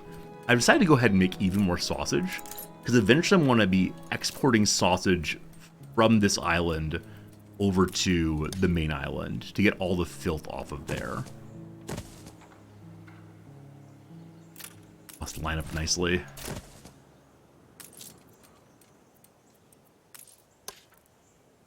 Alright, we should have so much sausage your head's going to spin once those are made. But, as you see, we need to have additional farmers so we can get additional workers, etc. So, I mentioned earlier I wanted to do this, and it is now time to begin doing this. I'm considering going all the way. I'm considering going absolutely all the way. Making big old tracts of suburbs all at once.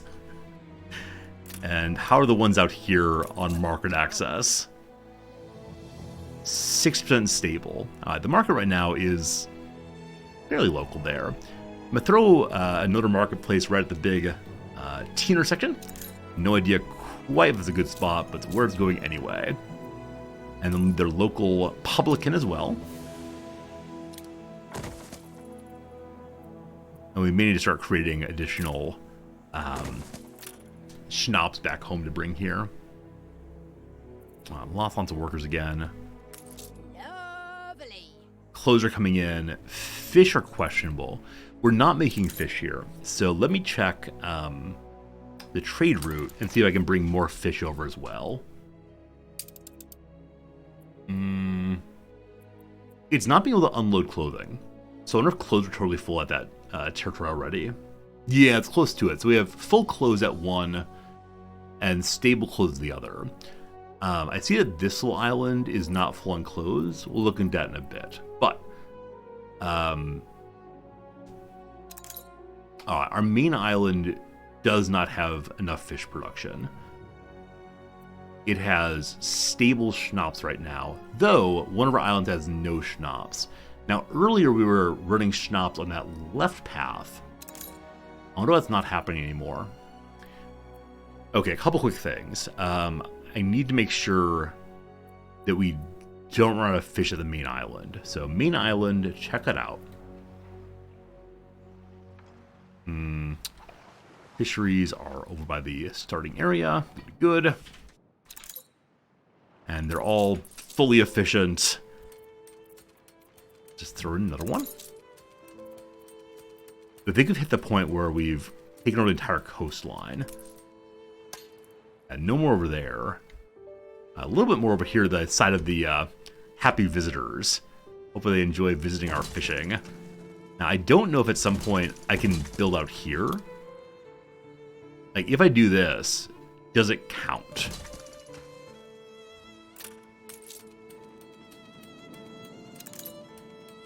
It's not saying it's unattached. Okay, I see how it's unattached, though. The little horse is not going to be able to get off the island. So can we connect between the two of these? We actually can't. You're actually allowed to build out into the harbor. Cool. But how do I attach the last little bit here? Well, we attach across this way first. I may need to move it over by one. We'll see in a second.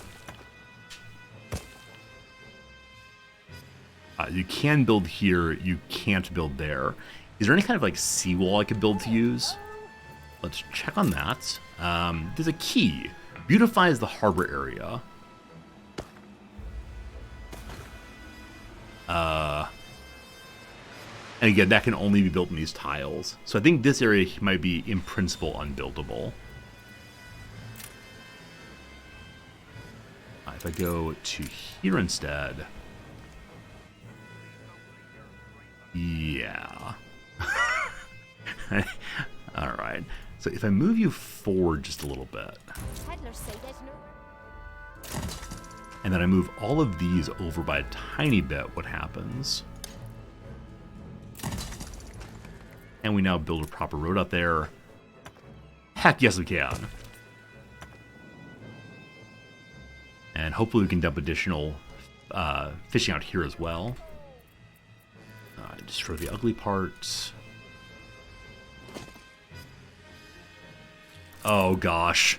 How's this happening? They're fishing inside of my wall. Alright, just don't look too closely. Don't look too closely, it'll be fine. Alright, the fisheries say they don't have a warehouse, actually. Also, this is not actually attached, is it? Let's fix that. There we go. And no idea why we have these little pits here. So, maybe moving back's a better idea.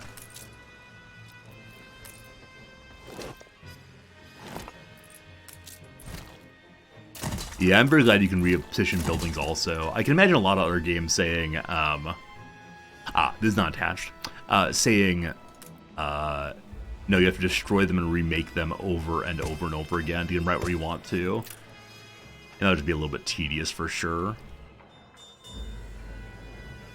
Okay, I think we can build another harbor thing that will function as a warehouse for this one.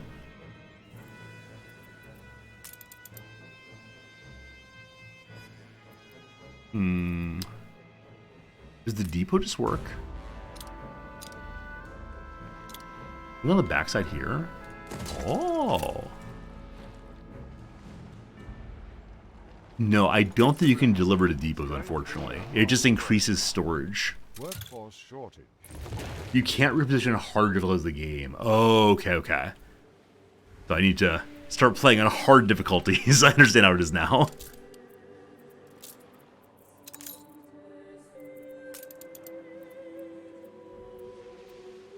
Let me check the basic level again. I build a small little harbor to get started.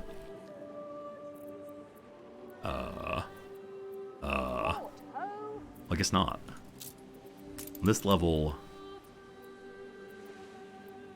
I built this thing before. A second place for ships to dock. Maybe it's in the next level up. A pier. Additional space for ships to load and unload goods. So it's not additional space for my little horsies too, I'm afraid. Let's check and see if that's actually the case.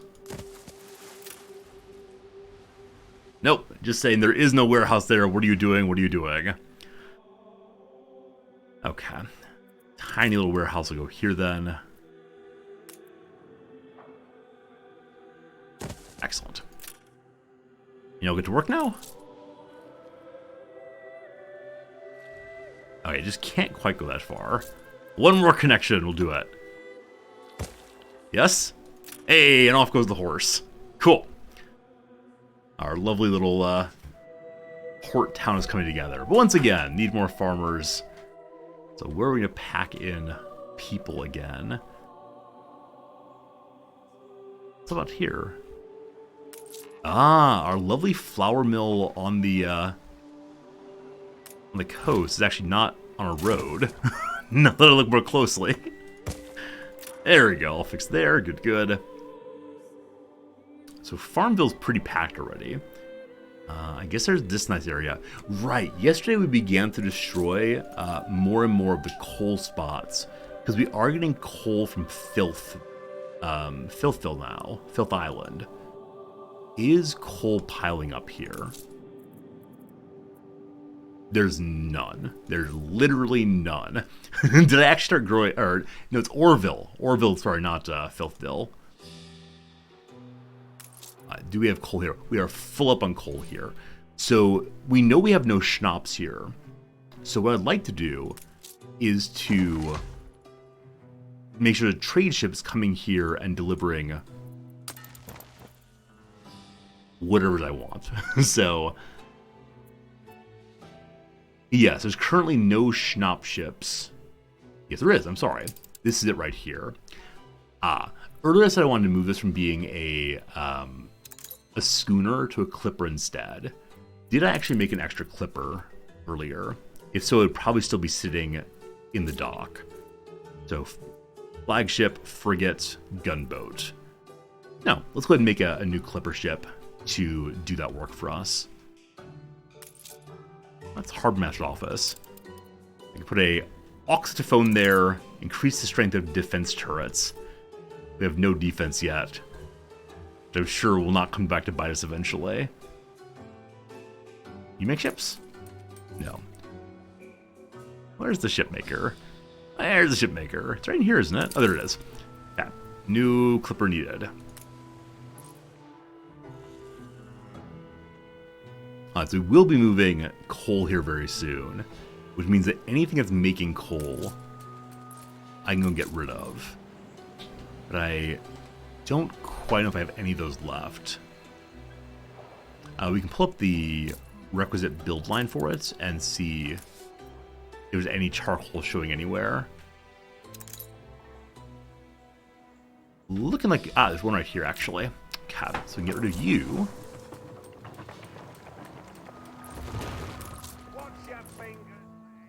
Cool. Let's go and put little houses here. And really sort of just jammed in anywhere it goes. And eventually we do want to do some work to... good. I want to do some work eventually to move the farms off of here as well, which will happen once I get a boat moving back and forth between the two. Backside here clearly needs some roads. Let's get that figured out. Left a nice little perfect spot there accidentally, but that's okay. This is not attached, that's okay also. They probably need a pub here. They need a market here. We can definitely give them additional things like that.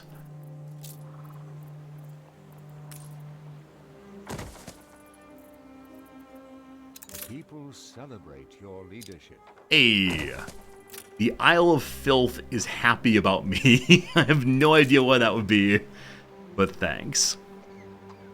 And they're concerned about fish also. Right, so though we put down places to catch more fish, they're probably not full of workers yet. They're working on it. Alright, let's do a quest real quick. Hello, friends. Fancy making hay while the sun shines, master. Bloody hounds the whole neighborhood terrorized. Sooner or later, kids in a bitten, lock them away, you must. Please, Alright, we're gonna have to find for ourselves a collection of stray dogs. Presumably the stray dogs are in the road, as often happens. And we gotta find, it does not say how many. We have half an hour to do it though. But where are the big doggies? It's donkey, not doggy. Workforce shortage. May have to go down on foot and patrol about the city to find them. Donkey.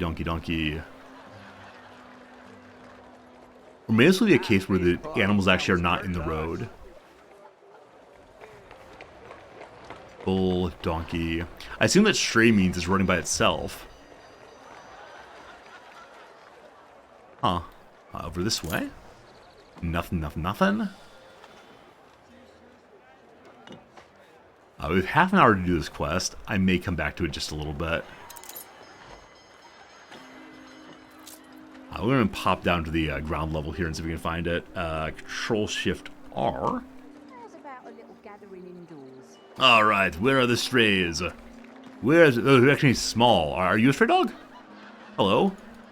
No, I can't engage that dog at all. So though it is a dog, it is not a stray. Are you a stray dog? Oh, thank heavens for the paperback. Accompany me along the promenade. Is this dog talking to me? They're staging it in the open air, apparently. Then you'll agree to have your portrait. You're not stray. You may be possessed, though. You're a bull. Hello, dog. Hello, dog. Are you a stray dog? This one's untalkable. Okay. Stray dog. Ooh, such splendid feathers. No, leave me alone. They're staging it in the open. Accompany me along the promenade. That dog wants me to accompany it along the promenade. Seems incorrect. I'm gonna fail this quest. Hello, stray cats. You're not a stray dog. How about you, puppy? Hello, puppy. Oh, I must ride. You're a cat. Oh, why do I accept quests? Why do I ever accept quests? The photograph ones are so easy by comparison.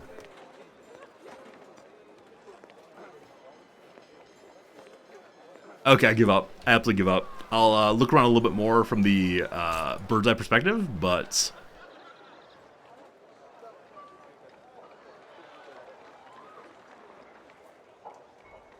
No, I mean... A busy road here.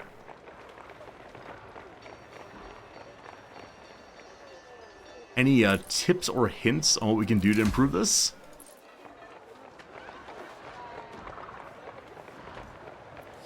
Because I'm just seeing... Well, how about you? Are you a little dog? Not a little dog. They're chickens. Dog in the street. Not a stray. May I intentionally fail the quest? She's disappointed.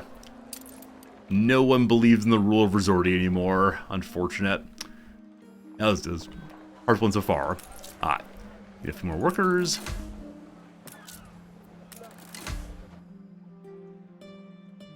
Good. All jobs are covered there. Back to Filthville. We have so many farmers now. Great. In the middle here, the farmers have everything they need. We were gonna fix a trade route also, weren't we? We have no wood. No space left here. Oh. Someone didn't give us a warehouse. Good job. Good job. Oh, I think I'm going to attach these two. I said, oh, that'll be close enough, and it was. Then I moved this warehouse for really no good reason. So now wood's being dropped off again. Cool. Back real soon. Alright, where else will I think of something? Right, trade route. Fixing the fish problem on one of these. It's the schnapps line that goes on the left-hand side. That's picking up clay. Oh, right, I was going to make a clipper. I was making a clipper for it. That was what the issue was. Alright, so this one is just picking up clay from Orville. It has 2 open slots.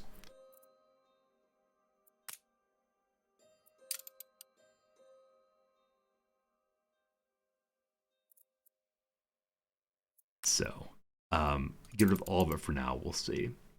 I can write such and such upgrade on a wheel. I can upgrade multiple houses at once. Wait, really, Red Wolf? I've seen that little wheel thing pop up, and I'm like, that's confusing. I don't want to do that. Schnapps. Schnapps. I'll look at the wheel at some point. Thank you, Red Wolf, for the excellent assistance. Alright. Get it all. And we're going to unload 25 here. And 25 here. Cool. We're going to take just one load of coal for now. We may need more eventually. And drop it off at the Isle of Riz. Okay, cool. Hope it works. Workforce shortage. More workers, more workers. Each is 4. I'm going to upgrade 3. Let's try this wheel thing. Right click is the wheel. Okay, so here are all the basic buildings one might need. Fascinating stuff.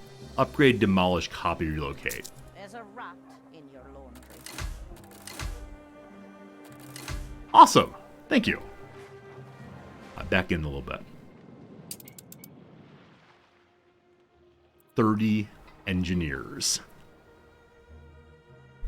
I would like to begin making concrete so I can make copper mines.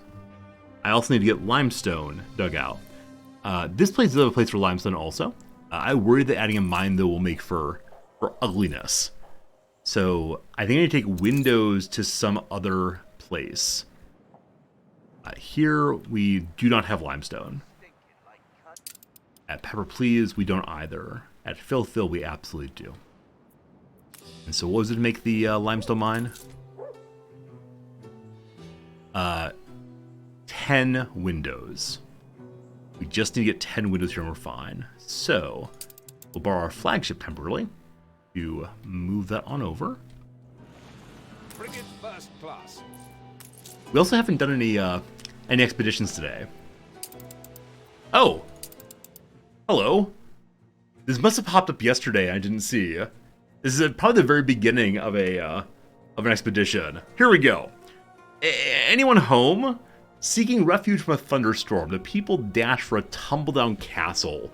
A flash of lightning illuminates its stark towers, barred windows, and the solemn stone griffins either side of the gate. As the last of the party crosses the threshold, an iron portcullis drops and clangs shut behind them. Despite their best efforts, your men cannot seem to lift it. The castle and its courtyard appear empty. There's a sense that someone, or something, has been expecting you. We can say we come in peace. We have a 1% chance of faith increase. We can look for another way. We have a 1% chance of increase there. We can force the gates, or we can hide. So even though I brought faith items and navigation items, it does not help at all. Only a 1% chance of increase. So I guess don't go into the castle is the best thing we can do here. It's a fall night in the rain. There's minimal shelter from the elements within these smooth and featureless walls, and the rising moan of the gale is unbearable. Finally, at dawn, the storm relents. At about half past the hour of 10, the castle door swings open, and a friendly-faced man emerges from it. "What in blazes?" he laughs. "What are you fellows doing out here?" He explains that he's heir to the castle, which he claims survived a siege in 1422, and the portcullis is a little sensitive beast these days. The men are peeved, not to mention feverish, at the thought they could have spent the night in a comfortable 4-poster bed. I suspect had we forced our way in, or offered we come in peace, it would have been haunted someone would have killed us. Oh well. You get higher bonus to bring larger amounts, so I think I brought a full stack of bread. I hope I did. As far as the pocket watches, though, I couldn't afford it anymore, unfortunately. Nasty's good seeing you, though. Yeah, I can only afford the 2 or 4, whatever I have. Do we actually have a full stack of... Did I only bring 1 bread?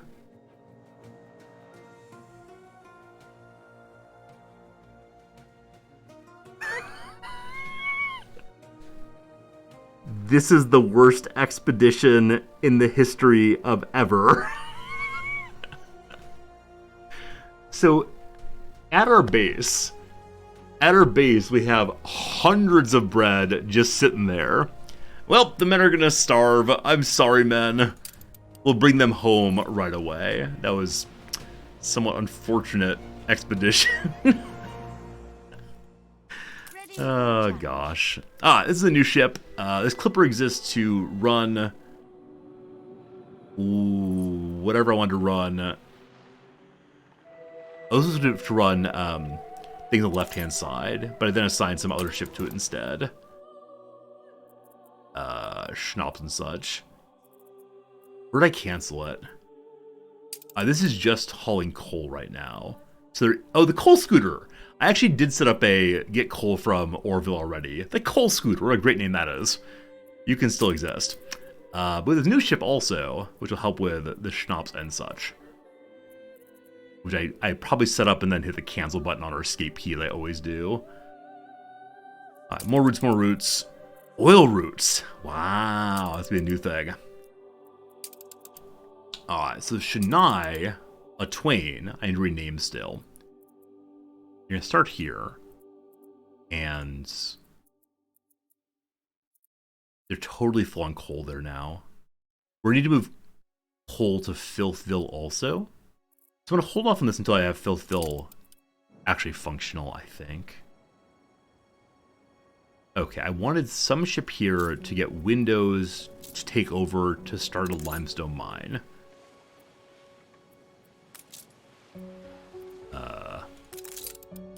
Why is the Sir Meow just sitting out here?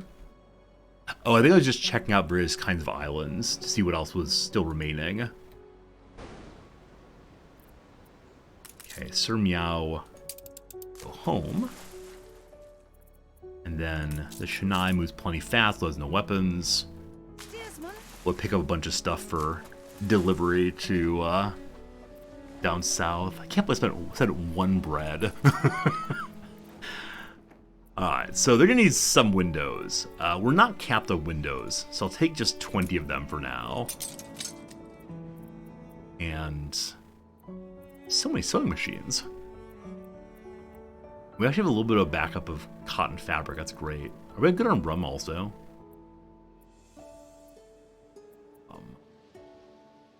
Yeah, we actually have a bunch of rum also. So I believe our trade route for the New World is now stable enough for the current population of this place. We'll see how that continues. I'm sure I'll use some beams eventually, so I'll borrow some of those. Sure, we'll use some iron also. And no doubt we'll need more wood also. Full stack of that. Cool. And then are there any items that might be useful on Steelville? The General Foreman. In brick factories and concrete factories. Extra good steel beam 1. I don't know if that means it makes a steel beam along with the concrete. And I assume because it's called a concrete factory, it's going to make things be dirty and such. He can't be equipped though, so I need to probably bring him next time. Also, affects steelworks. Yeah, the Iron Founder. All these fine workers should go to Filthville. That'll be good. Someday Botanical Gardens. For now though, should I just go deliver down here?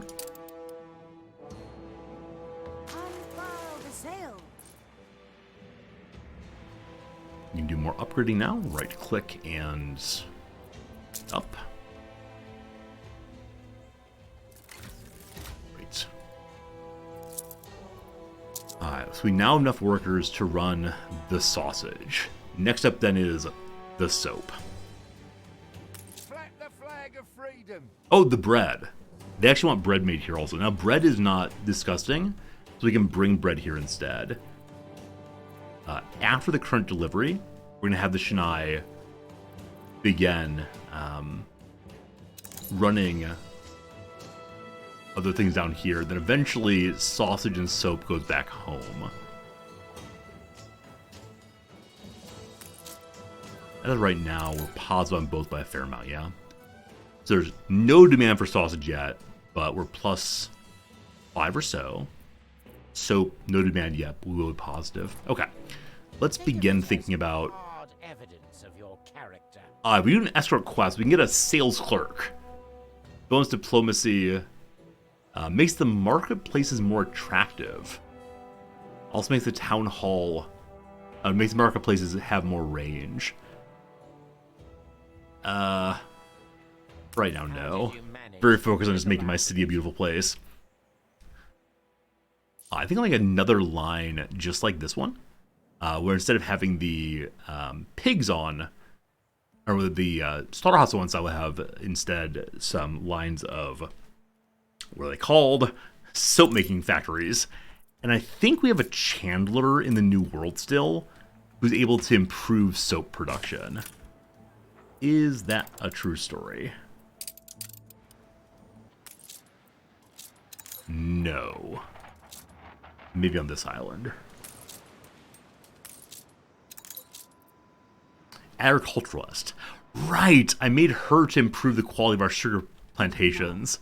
I even made the trade union building and did not attach her to it. Also, you will see here that a while back I got focused on, like, let's make more rum. And I grew so much sugarcane, and now we're doing absolutely nothing with it. Oh boy, folks.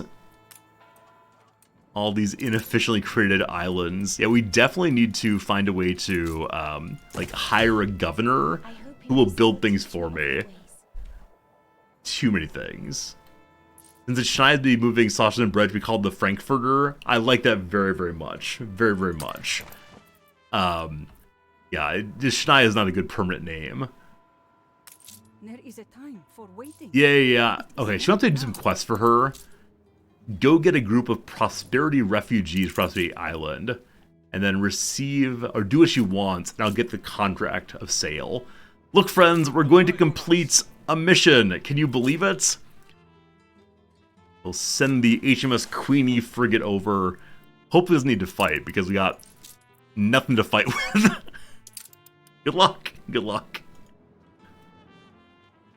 What are you? This is the ship that is carrying pearls and such back and forth. We want to set up additional big ships to move pearls back to the old world. Okay. In the old world, the Shanai should have arrived. It did.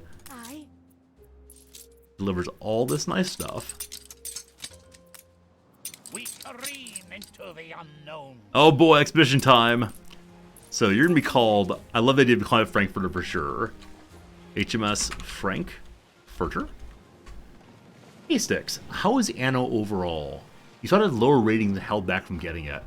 I'm really enjoying it. I had never seen it before I started playing it this past Monday. It is a game that feels very similar to Factorio in some respects, because you're just thinking about so much logistics everywhere, and so many job queues. So if you like City Builders and Factorio, I think it's great. Maybe other people in chat have more feedback on it. It is a game where you can easily sink hundreds and hundreds and hundreds into hours, or hundreds of hours into a single playthrough.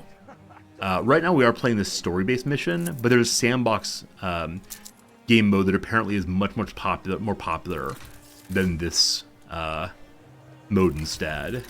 And so I like it a lot, but possibly people in chat have other opinions, other takes. Unfortunately, you did just miss the Steam sale when it's 75% off. It's cheaper on Humble Bundle right now. If you decide to buy it, I'd appreciate if you would buy it on my Humble Bundle page by doing !humble and then clicking that link before you buy. I'd appreciate it a bunch. Get a couple bucks if you do that. But if you don't buy it, that's fine too, of course. These people, they need a Need a Patreon? I still have no Patreon, unfortunately. I don't think I need it, right? We got subscriptions on Twitch. Not sure. Farjical, how's it going, my friend? So no upgrades here because, yet again, trouble with markets, because I never actually connected these two. Sorry. They have to go the long way around to the market. That'll fix it good. Back to this in a little bit. So, we'll deal with the expedition first. The night in jail. Behind bars. The prolonged stay of my ship in this harbor is not what I intended. Obscure laws breached, and my whole crew has found themselves arrested under the pretense that the region's borders, whose nature remains unknown, were not respected. Heavily armed foreigners lead my crew through the sinuous roads of their city and into the local jail. Passing a row of freshly hanged criminals, the sailors are locked up. Only 2 guards are watching. Oh, we've had this before. As I was reading it, I was saying to myself, I think I know this, but yeah. So last time we poisoned the guards. With the clothes. Didn't work well. All right, diplomacy instead. The physician will write a defense. An epic trial.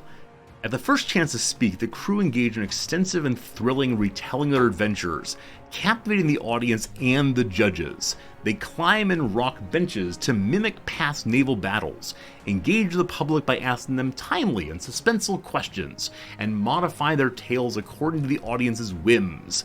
Their trespassing is made part of the story, and as they retell the trial itself, the judges insist on letting them go. They leave as heroes. Okay. Okay. So you recall that we have no food. I only brought 1 bread, and Nam says bread too. That's good. So we're still very high on morale. Let's just continue along. Oh boy. On we go. Good luck. Nam, how's it going? Your people sound like Odysseus. Why do my people sound like Odysseus? Coming into port and getting out of jail by telling fancy stories. Absolutely true. Absolutely true. It was a doctor, actually, a punctilious physician who does well for us. This is like the game I was playing, but not. It's like the game you were playing. What do you mean? Like months ago. The Assassin's Creed Odyssey. I see. I have a ship. I go to a port. Are you enjoying you on stream? Are those trains or something? They are trains or something. Oh no! Pollution way up. So I did not make these. These are here before I got here. Oh, it's a different country. Yeah, there's oil wells also, and yeah, I've not done anything with trains before. We may not get to it in this playthrough. I'll play for about another 10 minutes or so today. Just FYI. All right, we're going to pick up some refugees. These people, they need a hero. Hello, friends. I was very sick before this divine intervention. A pile of refugees here, so we'll take them to our new island. And I wonder if this is how we're actually going to get back our father's island. Because we have saved her people, and maybe we'll learn all about oil and trains in one fell swoop right here. They have a oil store. You name the trains. If I click the train, I get nothing. Unnameable trades. I want to call them all Thomas. While it's delivering, we're going to go back to the old world and continue setting up the Frankfurter. I believe I just started thinking about. So, the new route between Filth Island and home. Oops. Between here and here. Frankfurter. Good. I know here I want to pick up some amount of sausages. I really don't know how many. 50 for now seems like a fine amount. Good. I know from the Isle of Riz, I want to pick up bread. Absolutely bread. And drop it off there. There will be more later involving soap, but not yet. Cool. Alright. Isabel asked if I can disembark my sick refugees. Wait, I didn't know they were sick. This changes things. Are we about to bring some New World diseases into the Old World, or vice versa? I don't have a hospital here. Am I allowed to build hospitals yet? Chapels, police stations, fire stations. Okay, I'm gonna go ahead and level up one of these buildings. We now have our obreras. Age of Independence. Oh no. Are the obreras gonna attempt to launch a revolution? They give me electricity, town halls, Reflects the times. boxing arenas, gold mines, coffee, tortillas. I don't see hospitals here, unfortunately. So sick refugees coming aboard. How do I do this? Do I just move you all onto the island?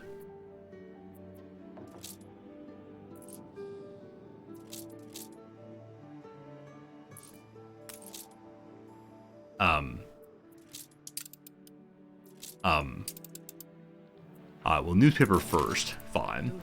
Oh boy. So everything on the newspaper is really bad right now, because diplomatic relations with Jean Lafortune have deteriorated recently. Consequence of an innate difference between us, namely we're not from here and he is. And then Orville has gotten dirtier and dirtier. Well, time for a little bit of editing fun. Please give me more money. Please be happier. And thank you. My impression of you is unfavorable. You gained an influence bonus. Okay, I think that taking these people off of the ship actually broke the quest. There we go. Yeah, so you have to do it via the quest, not by pulling it over. Hana shares a letter she received from a small boy.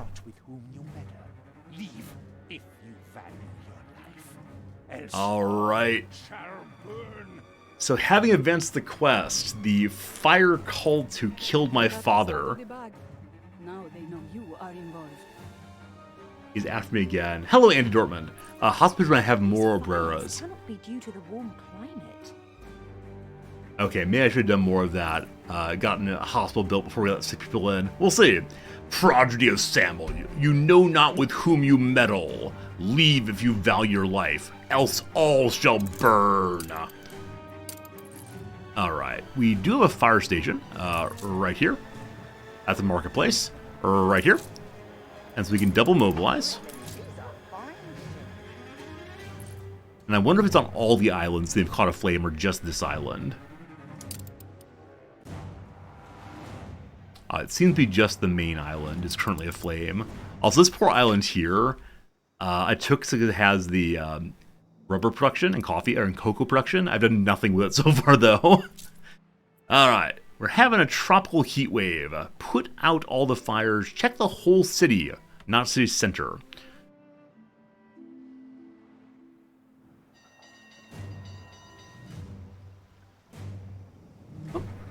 Oh, we didn't attach this yet because I need more wood for a bridge. let's do that now. Whoops. There we go. But no fire out there.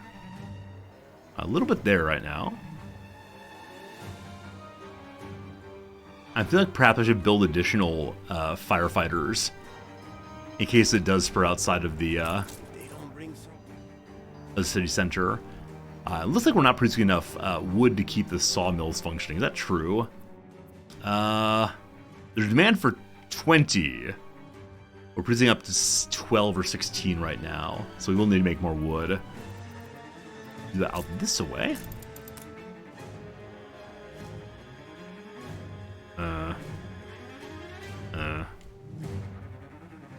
Under past Bananaville, I suppose.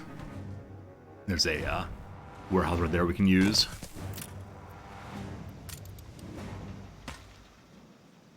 Is that close enough? Oh, can I make better roads now? I can. So I brought bricks here earlier for this moment. We can actually attach more fancy roads together. And having put out additional fires, we're still hearing the fire noise.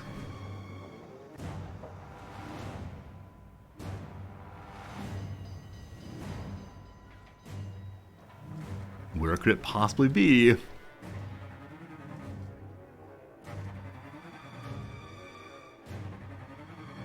I don't think there's any way to see where the fire is other than scrolling through. Just in case it cropped up here, I will go ahead and build a fire station. Hope the distilleries don't burn. Yeah, that would be a bit of a disaster, wouldn't it? they might burn eternally. Admiral! Admiral! Oh boy, quest needed. Get some rest. Are the fires gonna all go out when the entire city burns down? They're way out here, actually. So maybe the lumberjack hut caught on fire for a bit. Anyway, expedition time go. Fires begin, it is their warning. You must find these masks who walk with the devil. So they want a police station now as well. Not just putting out the fire, but putting out the fire of revolution. A streetcar named Olispo. The lights of Olispo glimmer through the spray as their sailors hasten to secure their mooring. I wonder if Olispo means desire in some language. Music of merriment spill from the narrow streets, wafting aromas of warm bread and savory fish fresh from the tide. With a thrill of pent-up anticipation, the sailors stream off the ship and excitedly crowd onto a pristinely new yellow tram, laughing as it rickets off into a warm night, hailed loudly by festive locals. A flurry of ample sleeves turns to them genially, genially, thank you. I couldn't put the syllabization. Genially, Nam's your hero. Bonne noite, friends. From whence does the tide bring you? We can lie and say we hail from Il Campanile, or we serve Her Majesty. We'll definitely lie here. Maravillosa, I have kin there. Wonderful people and hard-working to a fault. Come, we must drink. I know just the place. Follow me. The sailors clamber off the tram gracelessly, unaccompanied to its peculiar rhythm, before following the man through a maze of passages lit by antique oil lamps hanging from balconies. Stopping before a low stone arch, he reaches through the overgrown ivy, pulling open an unseen door. A flare of chattering and low lights greets you, wafting dark-scented spirits and fresh roasted food. Try the pastis de nata, our sweet secret custody pride, and of course, our famous port. Alright, so pastis de nata. Nata is coconut? Is that right? I think so. I'm guessing we don't speak the language. We can trade here. So, I could buy goulash and beer and sausages. None of this is quite what we asked for, but we can get some food here at least. So I will trade my steel shell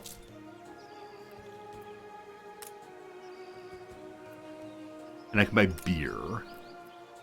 I don't know if these counts food though. I only have the one open slot. If I get in the pocket watches also, it's still certain. Okay, so I can get sausages and goulash both. I wish I knew what these did on the ship, but alright, there you go.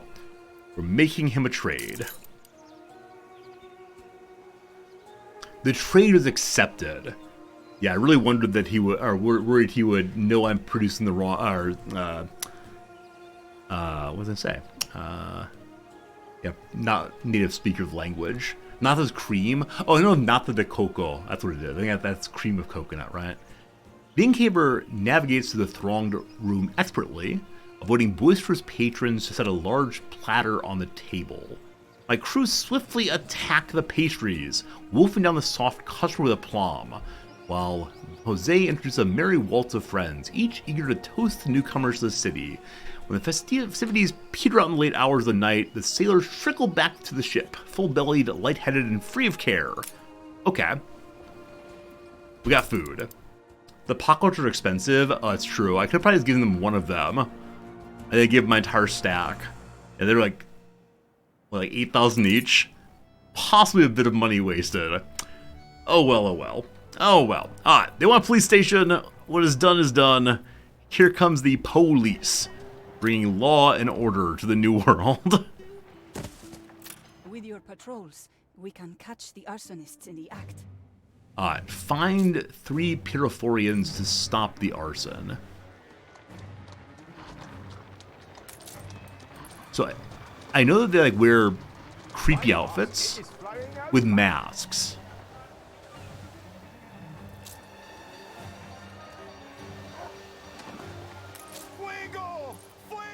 There is fuego happening. Such fuego.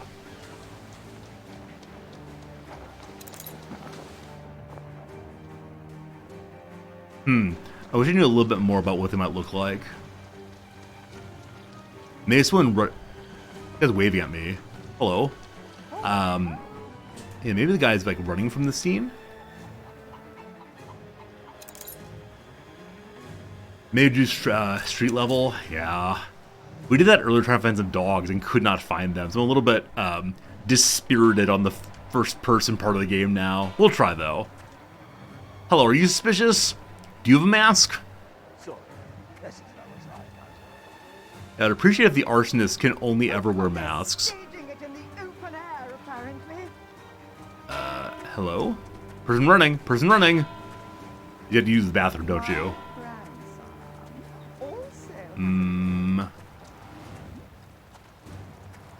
Are you all suspicious to me? We could make it snow to put out the fires. Ah, you have the best of ideas. Well, this isn't suspicious. Hello, sir. May I ask you're doing that mask and fire? I must write that down. They're staging it in the open air, I believe I arrested him. Ah! I think we found what we're looking for. Hello. Yeah, when you go first person, you can just click and they disappear. It feels a little weird. Make the resistance yet? We are grateful to have such security now. Happy to help.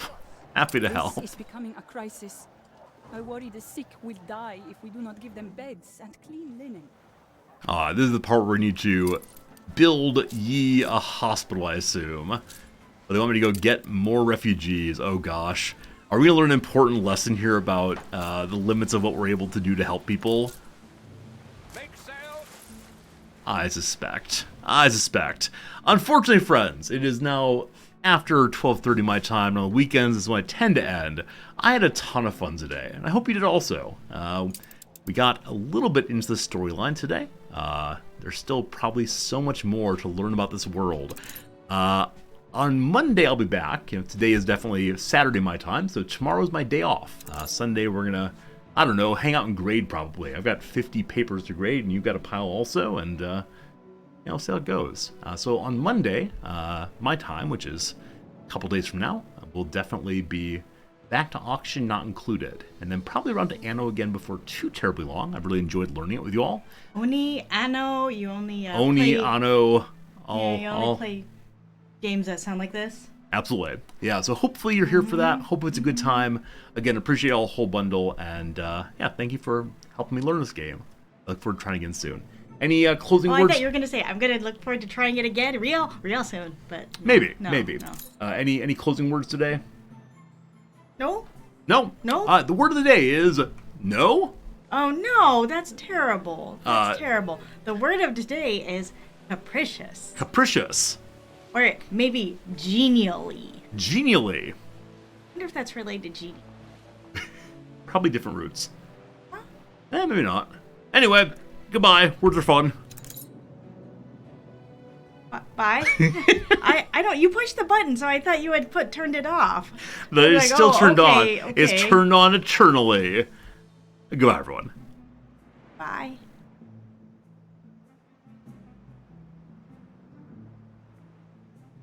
Your chance to fight for something worth fighting for.